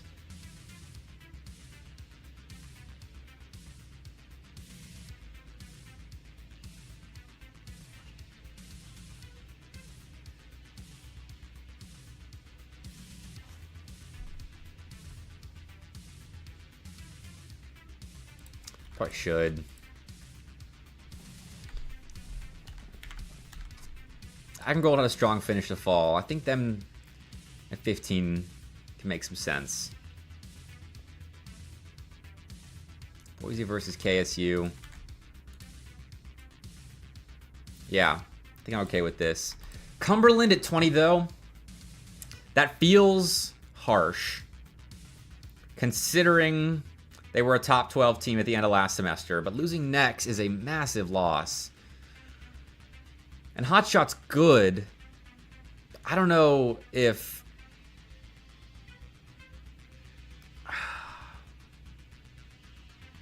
I don't know if him replacing Nex is, on paper, going to keep them anywhere close to where they were at. I'm excited to see it, though. I messaged him... It was yesterday. Told him I was excited to watch what he's able to do with the opportunity. And he said that it doesn't seem like it's going to be it's a set change yet. I don't know what's going on exactly, but Hotshot is replacing Nex for now. Yeah, all right. Okay. There's so much dead space on the right. I'm going to zoom in.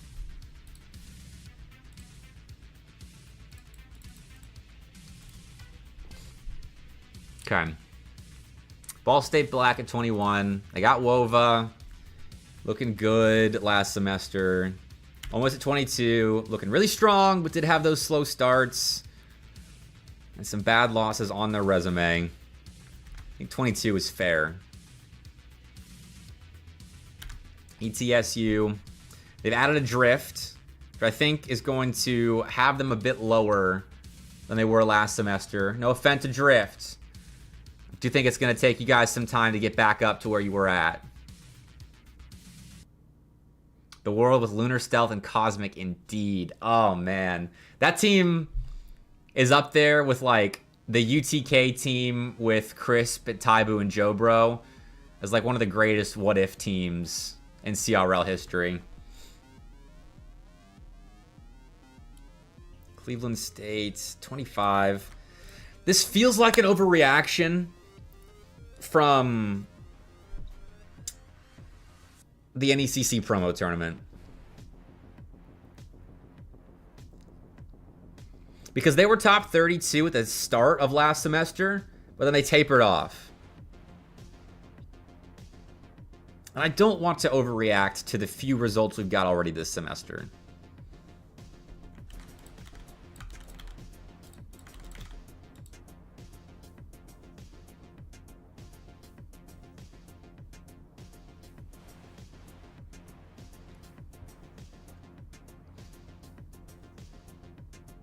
I think LC with Beastie is going to be much improved from last semester.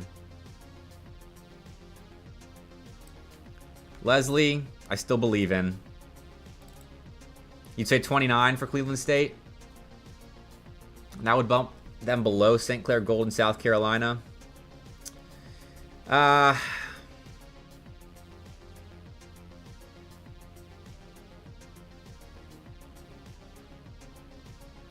don't know. Because St. Clair Gold and South Carolina, neither of them have a win like 3-1 over Bruton Parker.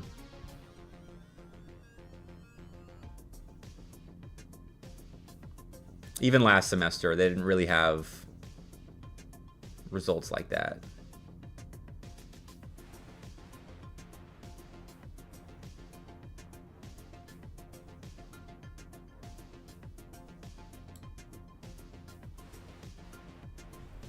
Bruton Parker, I was already pretty low on before the promo tournament. Just from what I've heard in the past about why Antics wasn't in the A-team lineup last semester. Davenport Red, 34. They beat St. Clair Gold.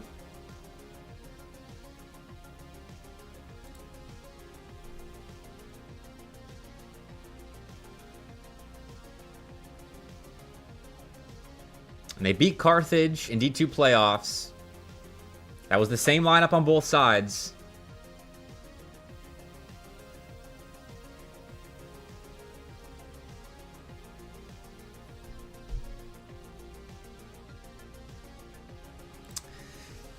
Honestly, Davenport Red might... They might be a top 30 team.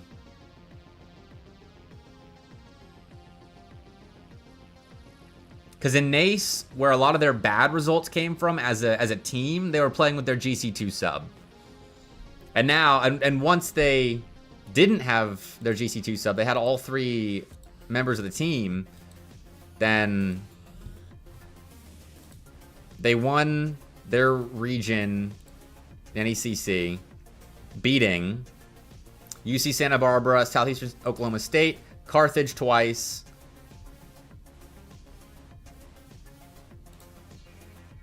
and then St. Clair Gold and Winthrop Academy.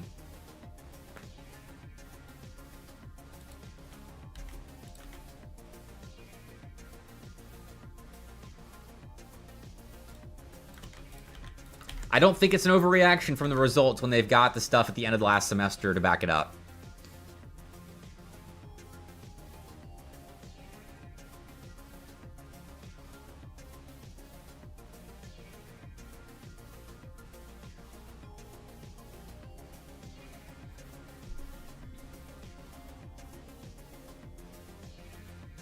Cleveland State's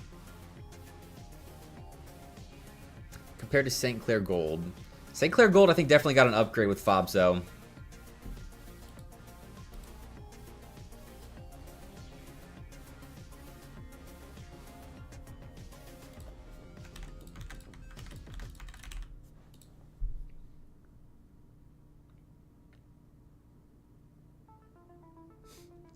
This just feels like ranking based on the NECC promo tournament.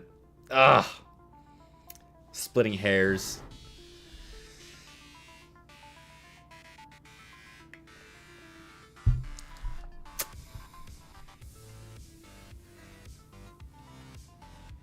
Maryland, Wichita State, Winthrop Academy, then Florida,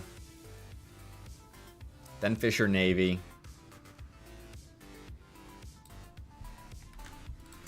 I want to look at Tallybird's tracker, because I haven't watched her play in a long time.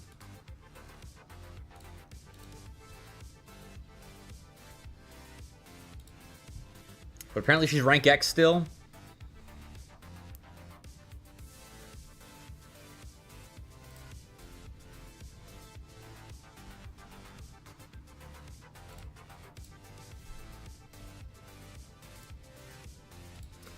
The RG drop from St. Clair Green is your story of the semester? Oh, yeah. I mean, the Jazzy Zai duo is still one of the strongest duos in CRL. And I mean, St. Clair Gold adding Fabzo, who was the A-team sub. I think he played with the A-team a little bit. That's still good player. Dang, 2300 peak still. Good on Talibird. I love seeing old bubble player heads still grinding. Your boy Vesh, though? I don't know a ton about Vesh. I know he's good. Health issues interfered. Okay. I didn't know about that. Might have been before my time of deeply following.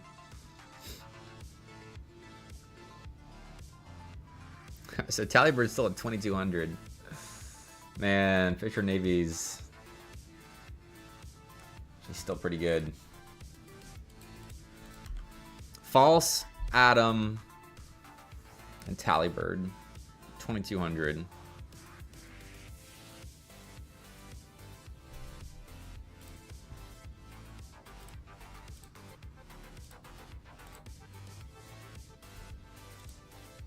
And 2200 these days means a little bit more with all the ranked issues, I think.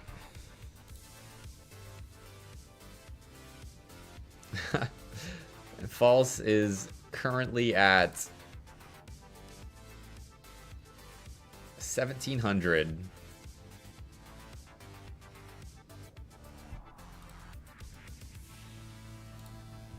And Adam is currently at about 2K. Man, I wasn't expecting Talibird to be the best player on that team. I didn't know she still had it like that. Oh, I bet he was. I bet Royalis had that team locked in.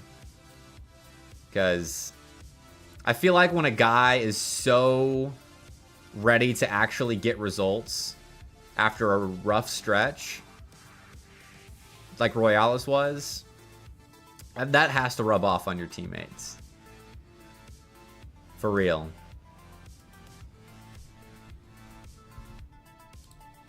Alright, Fisher Navy's probably still up here. Oh man, putting Florida at 39.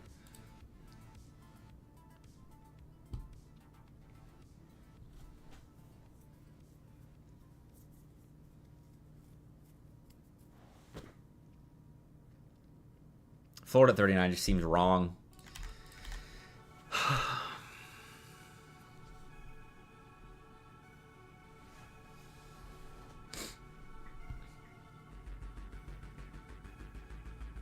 One bad day at the start of the semester can't undo what they did at DreamHack and what did they do in CRL.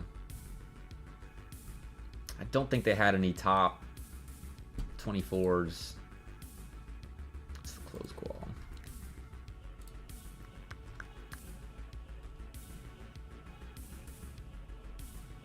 And then in NECC, what did they do in playoffs? They beat St. Clair Gold, they beat Conestoga, and then lost to Charlotte.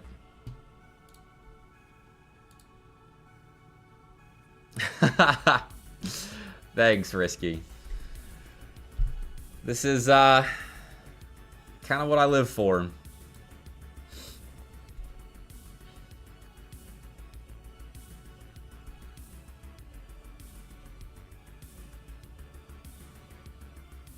There's just, we need more than 32 spots in the top 32. That's what I think we need.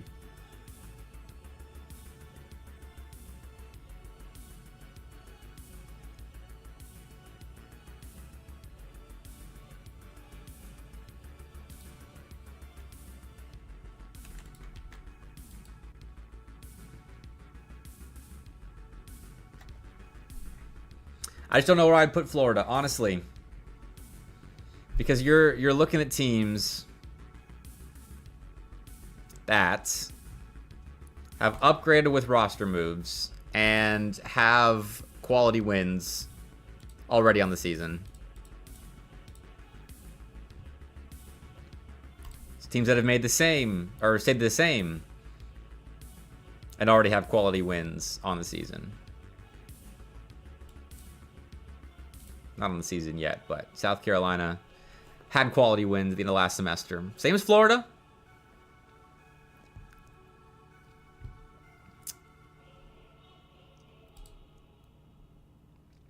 This is rough. I might just accept my fate. Sap's going to be in my DMs.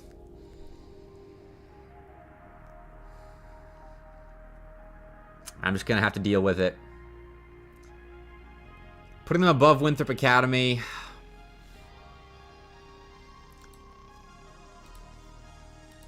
I feel like that decision depends on which I value more.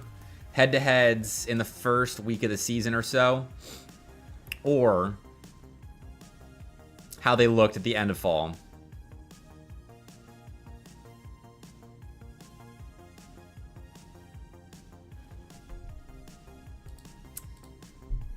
And I think the head-to-head plus Winthrop Academy, who looked strong at the end of fall, beating or losing to South Carolina in 7 and C3, beating Clemson to get there. Was it Charlotte they beat to get there? No, it was Charlotte that they beat 4-2.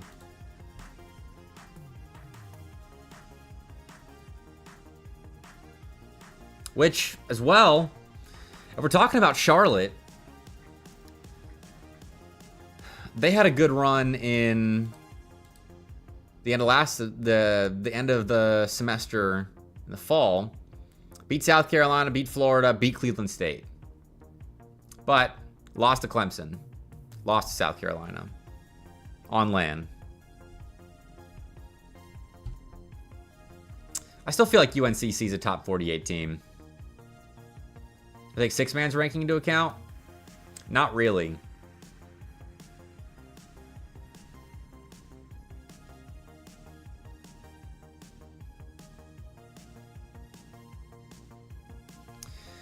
I've heard six man's isn't as reliable as it used to be.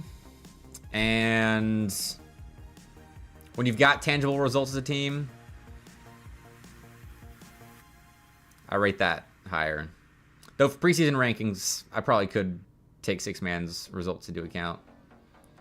CLT have it, but you think the passion is gone? Hate to hear that.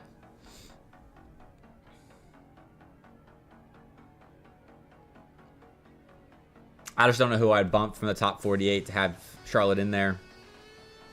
Because everyone here has, I think, earned their spot in the top 48. Maybe not Mount Aloysius.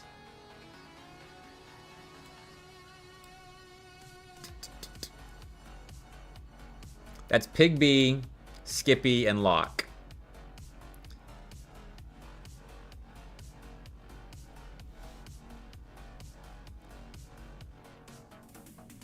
UTD did have some pop-off days last semester.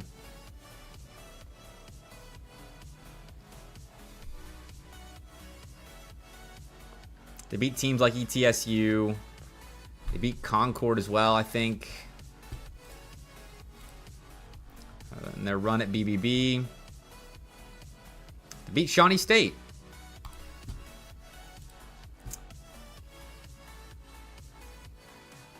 On land. Yeah. They should be honestly out of that 48 spot. That Shawnee State win in mind.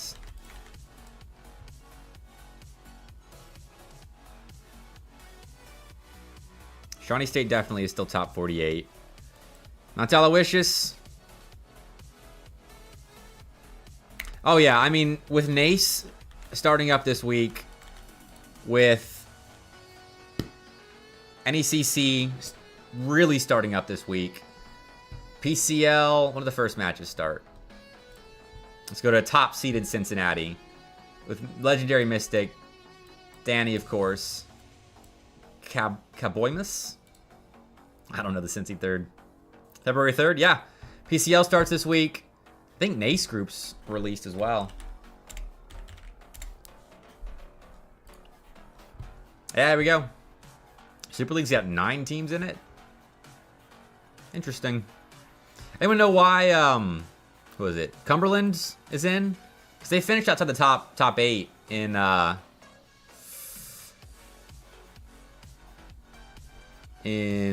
NACE's playoffs last semester. You begged the PCL admins to let you out of the Central Conference? I know one of their first decision makers when figuring the groups was regional affiliation. So this week we'll have Baylor versus West Virginia, Bruton Parker versus ETSU, Ball State versus Winthrop, and Akron versus Cumberland. Want fewer FFs? Yeah, that'd be nice. Union 10's gonna be a fun one to watch. George Mason, Wichita State, and Cleveland State all in here. North Texas ain't bad. That'll be a fun one. Leslie and Florida Southern be decent. JMU, Fisher, GVSU, Siena Heights. Lubbock Christian and Shawnee State will be the marquee matchup of West Central 1. Kaiser, Conestoga, UTD, and NIU Red. It's actually probably the best group when it comes to competition. How are Super Conference teams decided? Well, I thought it was only the top 8 from last semester's playoffs, which would have been these 8. St. Clair, ETSU, West Virginia, Bruton Parker, Winthrop, Akron Blue, Ball State, and Baylor. But Cumberland, who lost before the top 8, is apparently included. I don't know why.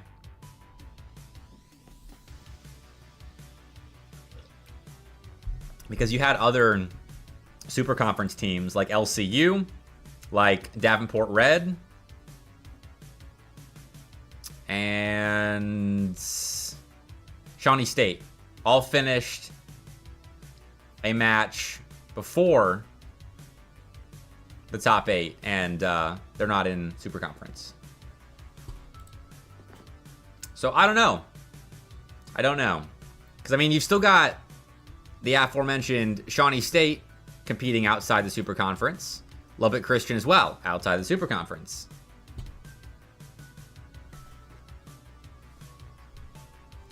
Baylor recalls Super Conference supposed to be the teams that had a formal esports facility and also plays at a decent level. I hadn't heard about the stipulation of having a formal facility.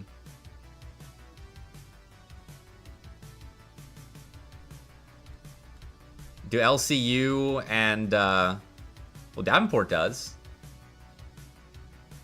LCU is those 3 plus Beastie. And it looks like, I mean, Schmack is still the captain. And so that means Beastie, I don't know. It's going to be Beastie and then 2 of the 3 you just listed. I don't know who the starting lineup's going to be yet. We'll find out this week.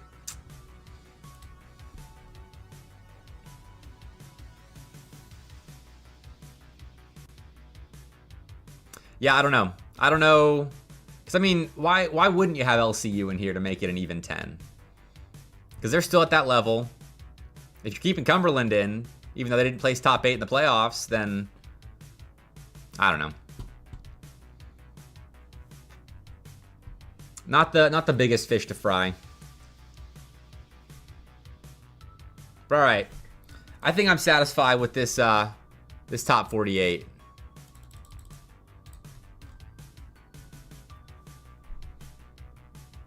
Show my top 32. Whoop. I think I'm satisfied with that. Not bad.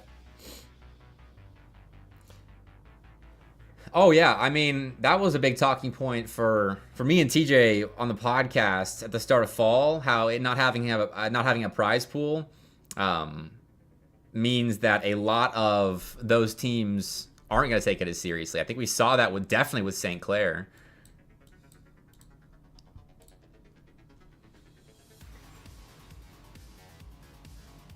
I think NACE definitely is the warm-up league in some instances. Now they're fighting for land this semester, so I think we'll see less of that. But they don't have a CECC bid to fight for, so it's literally just playing on land, which for some of these teams, I don't think that's much of a motivator.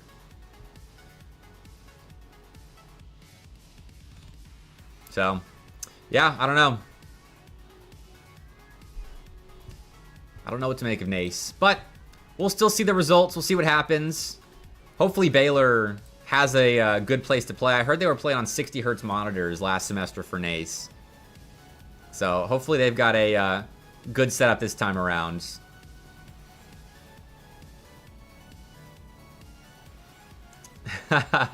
You're welcome, Risky. I know.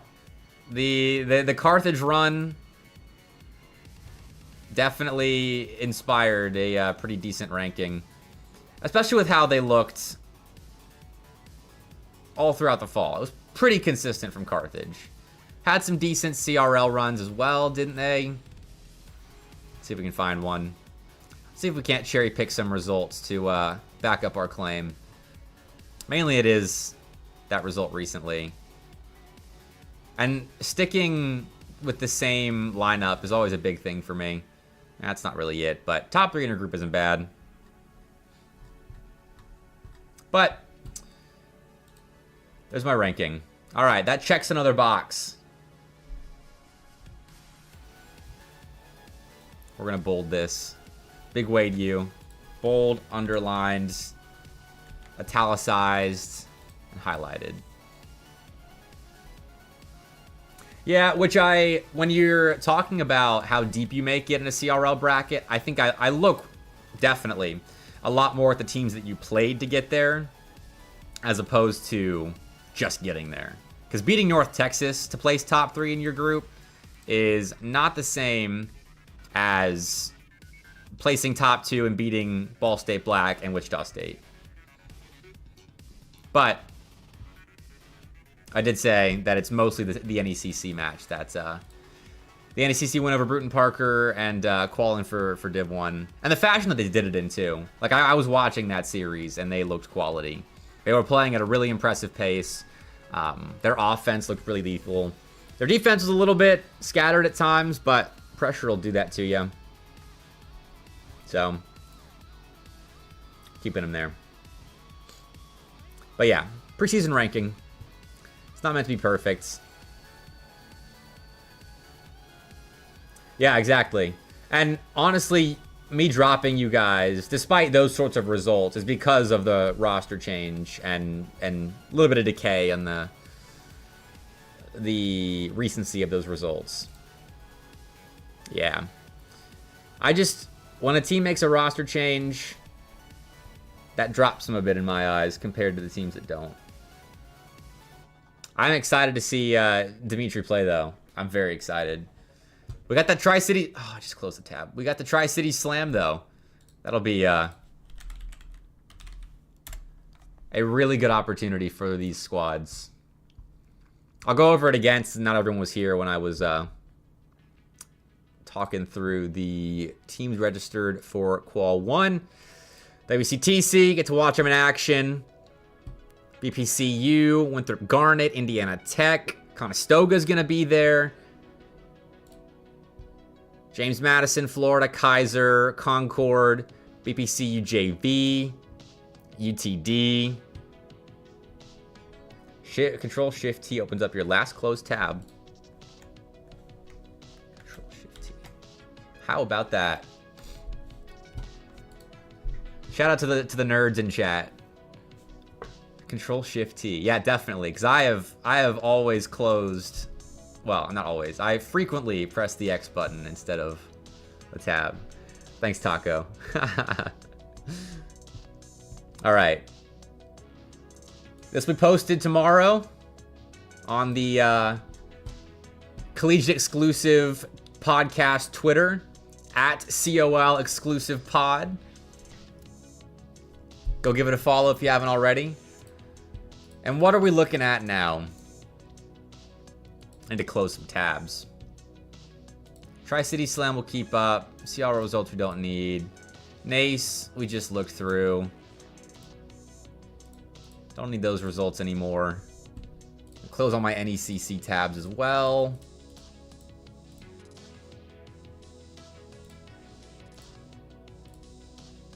Because I would like to look at CCS, who is starting up soon. We're supposed to put together a top 25 ranking. I'm on the selection committee. And it's got some good teams still.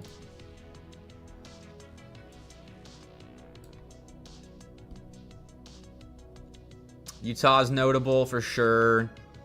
Cincinnati's notable. Top seed in PCL, Cincinnati, mind you.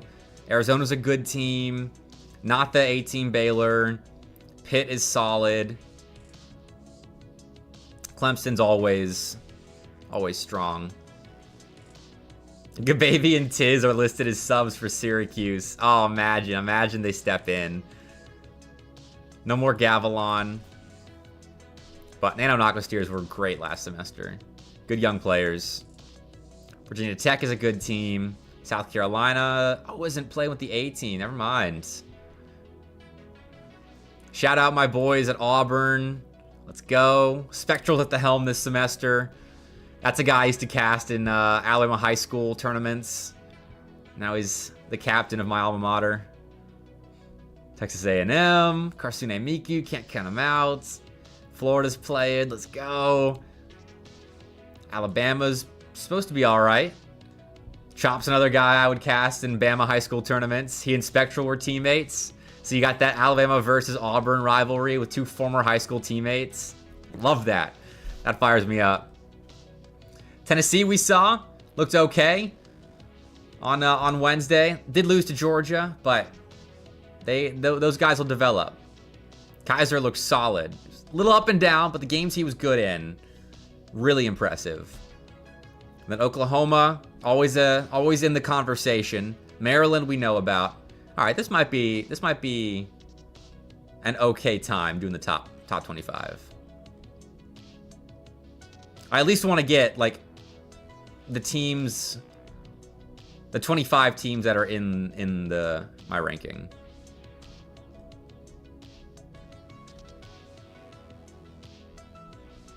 Georgia State's gonna be good.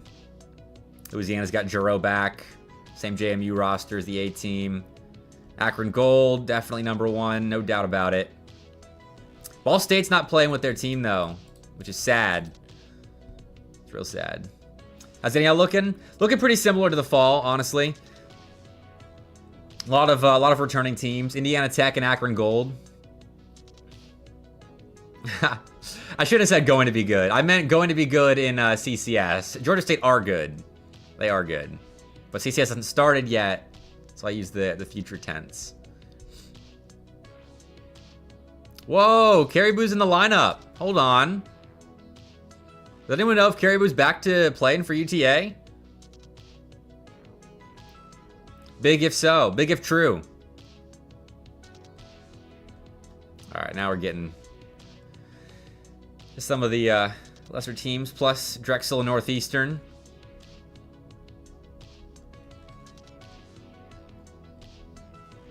All right, I'm gonna run to the bathroom real fast. Coffee's catching up to me. And then I am going to rank the CCS top 25. So, everyone sit tight. Give me like 2 minutes. I'll put on my break screen though. Enjoy the synth whale, be right back.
All right. Let's get back to it.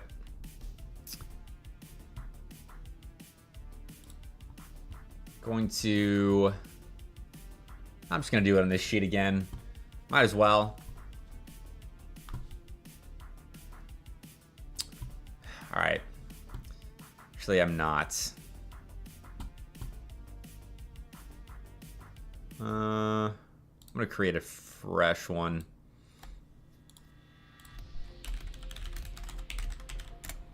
Fresh sheet. All right. 1 through 25.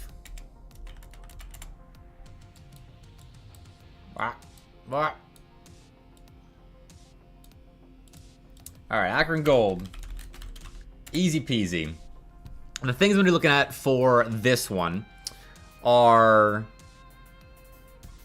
where everyone placed in the fall tournament, if they've made changes since then, and how much those changes will affect team standing. So we've got that list open. Look at the bracket as well. So Akron Gold, Ball State, top 2. Florida and Wichita State were next up, which I think reasonably.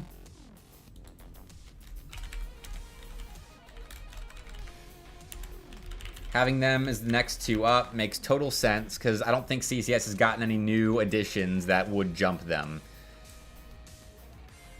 And then Missouri has since capitulated. Anyone know what happened to Missouri? I haven't seen them in anything. I don't know if they're actually fielding a lineup or any kind of club team. Well, then you've got James Madison, South Carolina, and Maryland, which makes a lot of sense. That tracks. Do this over here. Indiana, Purdue,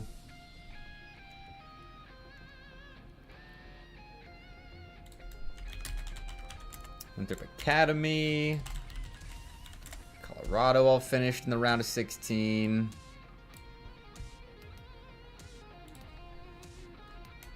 San Diego State lost to Missouri.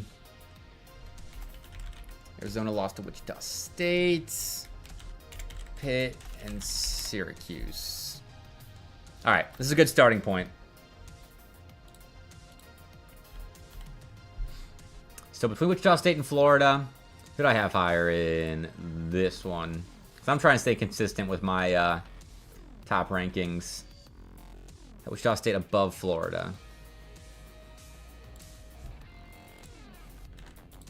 All right, all right. And then South Carolina, then Maryland's. JMU probably going to have a bit lower. It's Indiana and Winthrop Academy should definitely be here. Below San Diego State. And then this Syracuse team, I want to have a look at their new third. I'm assuming it's Niels playing alongside Nano and Aqua Steers. This is what we're looking at. This was the team that Syracuse sent to a lot of lands when the A team wasn't playing. So it's actually something to pay attention to. Looks like a GC1 sub, peak low GC2. I think that's gonna drop them a bit. This ranking is CCS. I'm on the selection committee there. So this is the first ranking of the season. Which, this is just the ranking based on your B team's play. Oh, right. I did notice that right before. I don't know why. I completely forgot about that. This is why I do it in drafts. I have to check myself. T-Man. RX Makes. Smackle. Alright, let's check those trackers.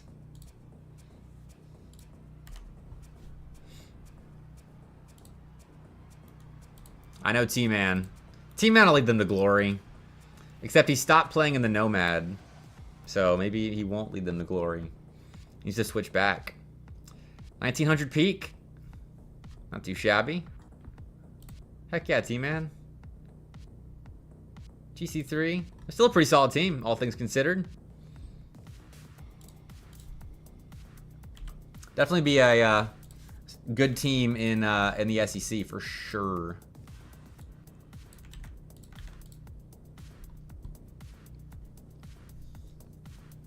All right, so South Carolina and Syracuse, unfortunately, have to drop a bit.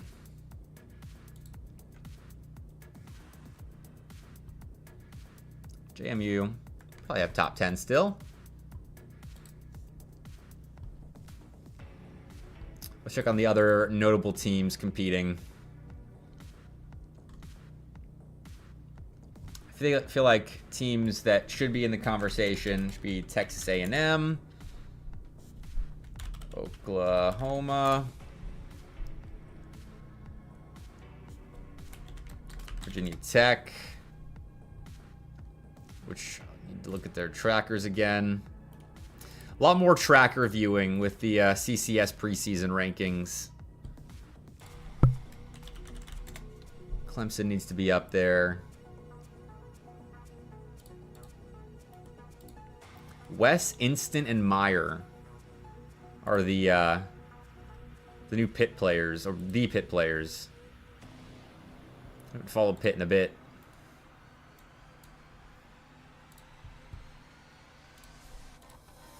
Let's go to Season 7. See which lineup they were playing with then. Oh, very different. Very different team.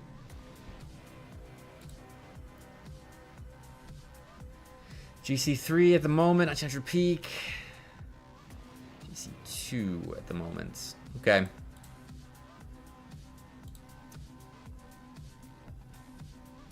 Man, CCS is tough to rank at the start. It's so nice to have results to go off of. Penn State should be in the conversation. Indiana's already up there. Purdue should be up there.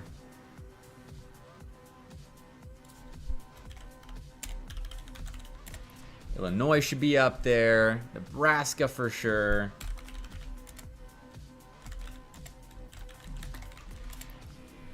States. This is the C team of Michigan State. No, B team of Michigan State.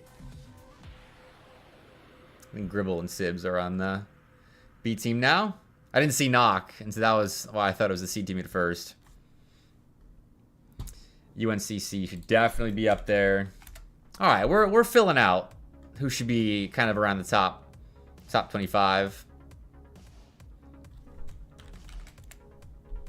UTSA, Turin Turo. If you didn't know, keep an eye on UTSA. Man, Turin Turo and First Killer used to be a duo in the RLCS.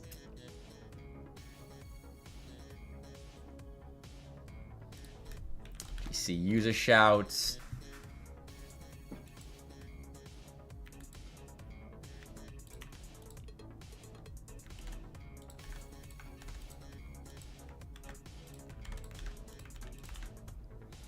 We've already listed almost 25 teams here. Georgia State needs to be up there. ULL as well. And I'm realizing how boring this ranking might be compared to my top 48 ranking. So I'll probably do it off stream, honestly. But I'll at least put together my top 38. Top 30.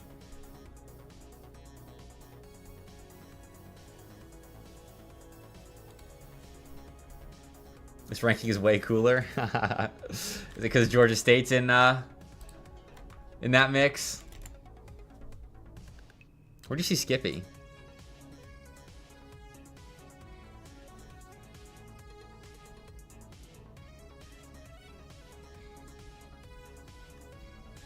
Because Skippy is playing for Mount Aloysius. Oh, the saying. That's funny. That's really funny. All right, CSU Northridge is apparently a team to keep an eye out for. Let's see these trackers, all 5 of them. Sometimes not listed in order.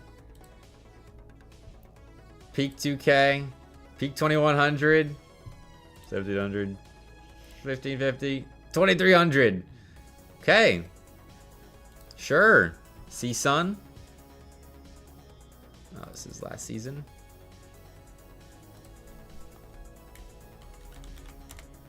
Just the beginning for GSU. Hey, right on. That transfer portal. That transfer portal is honestly always open in collegiate esports. So just always have an eye on it.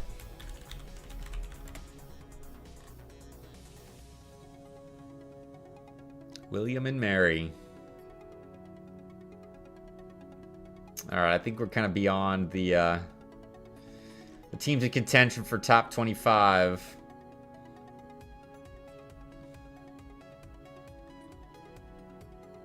Boston Terriers. Okay. That's what we got going for us right now. Here's the teams I picked to be around the top 25. I'll probably add some. We'll take it to tracker digging, but I'm not going to do this ranking live on stream. What else do we have? Demo review.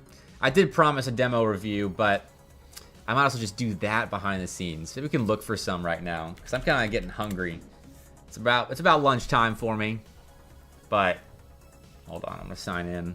Look back at the CCS bracket for just a second. I sign in. Okay. Let's see if we can't find any good replays. Because what we had any CC matches this week. And we've had Syracuse play a little bit. Let's see if we can get some Syracuse replays to review. Actually, no, I can, because I was casting one series. Let's see if we can get some of the NECC promo tournament replays that we didn't get to watch. Maybe the Bruton Parker ones. That would be a good one to watch. Okay, privates. When was that? January 28th.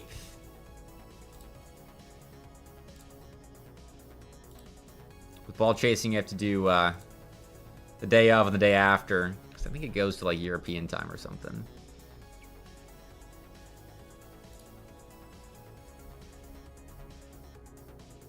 Nope, all replays. It's me for the YouTube channel. All right. We do. Timmy uploaded them. Shout out, Timmy. Let's go. We got all the Carthage replays from that night. Nice.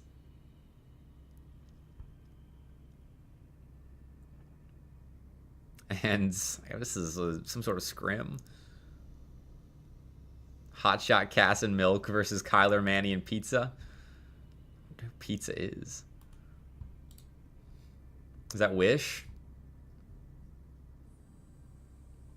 Suspense. Do we not get multiple names? Yeah, I don't know what Pizza is. Interesting. Cool. So we've got the 2 Bruton Parker series that they played against Carthage. Don't have anything else. I'll download those in a bit. What other replays can we grab? There's some good ones. We watched St. Clair Gold play that one series. I'm guessing because the Cleveland State one didn't pop up, we're not going to be able to watch the Cleveland State set, which is unfortunate. Ah! If you're a player or coach out there, please upload your replays. I would love to watch more CRL replays. Any Florida ones? Okay, we got Florida versus St. Clair. That's a good one to watch. Nice. Cool. I'm gonna be uploading these on YouTube for sure. So if you're not subscribed already, I would highly recommend it. Really great content over on the Mr. Bepic YouTube channel. Boom. Been doing some replay reviews. Watching one of Nolly's. And that old St. Edwards team. Collegiate exclusive we upload on there. Akron Gold, Syracuse been uploaded. Watching some Zanil and Baylor replays. This is popping up for whatever reason from 2 years ago. Oh, and there's me live right now. Let's see what's happening on the Mr. Bepic stream. Nice. Oh, I should have been checking chat this whole time. What's up, Coolio Plutio? And Waffle Killer 5876. Great. Great stream. Great stream. Gotta drop a like there. Alright. This is why I'm gonna sign off, honestly. We'll do it for my stream. But thanks to everyone that tuned in. Had a nice little time doing that. I probably do more of these throughout the spring semester. So, as I am recursing out, everyone have a great Saturday. I'll be live on Tuesday with the Tri-City Slam Qualifier 1 stream. Make sure you're there. Support Collegiate Rocket League. I'll see you later.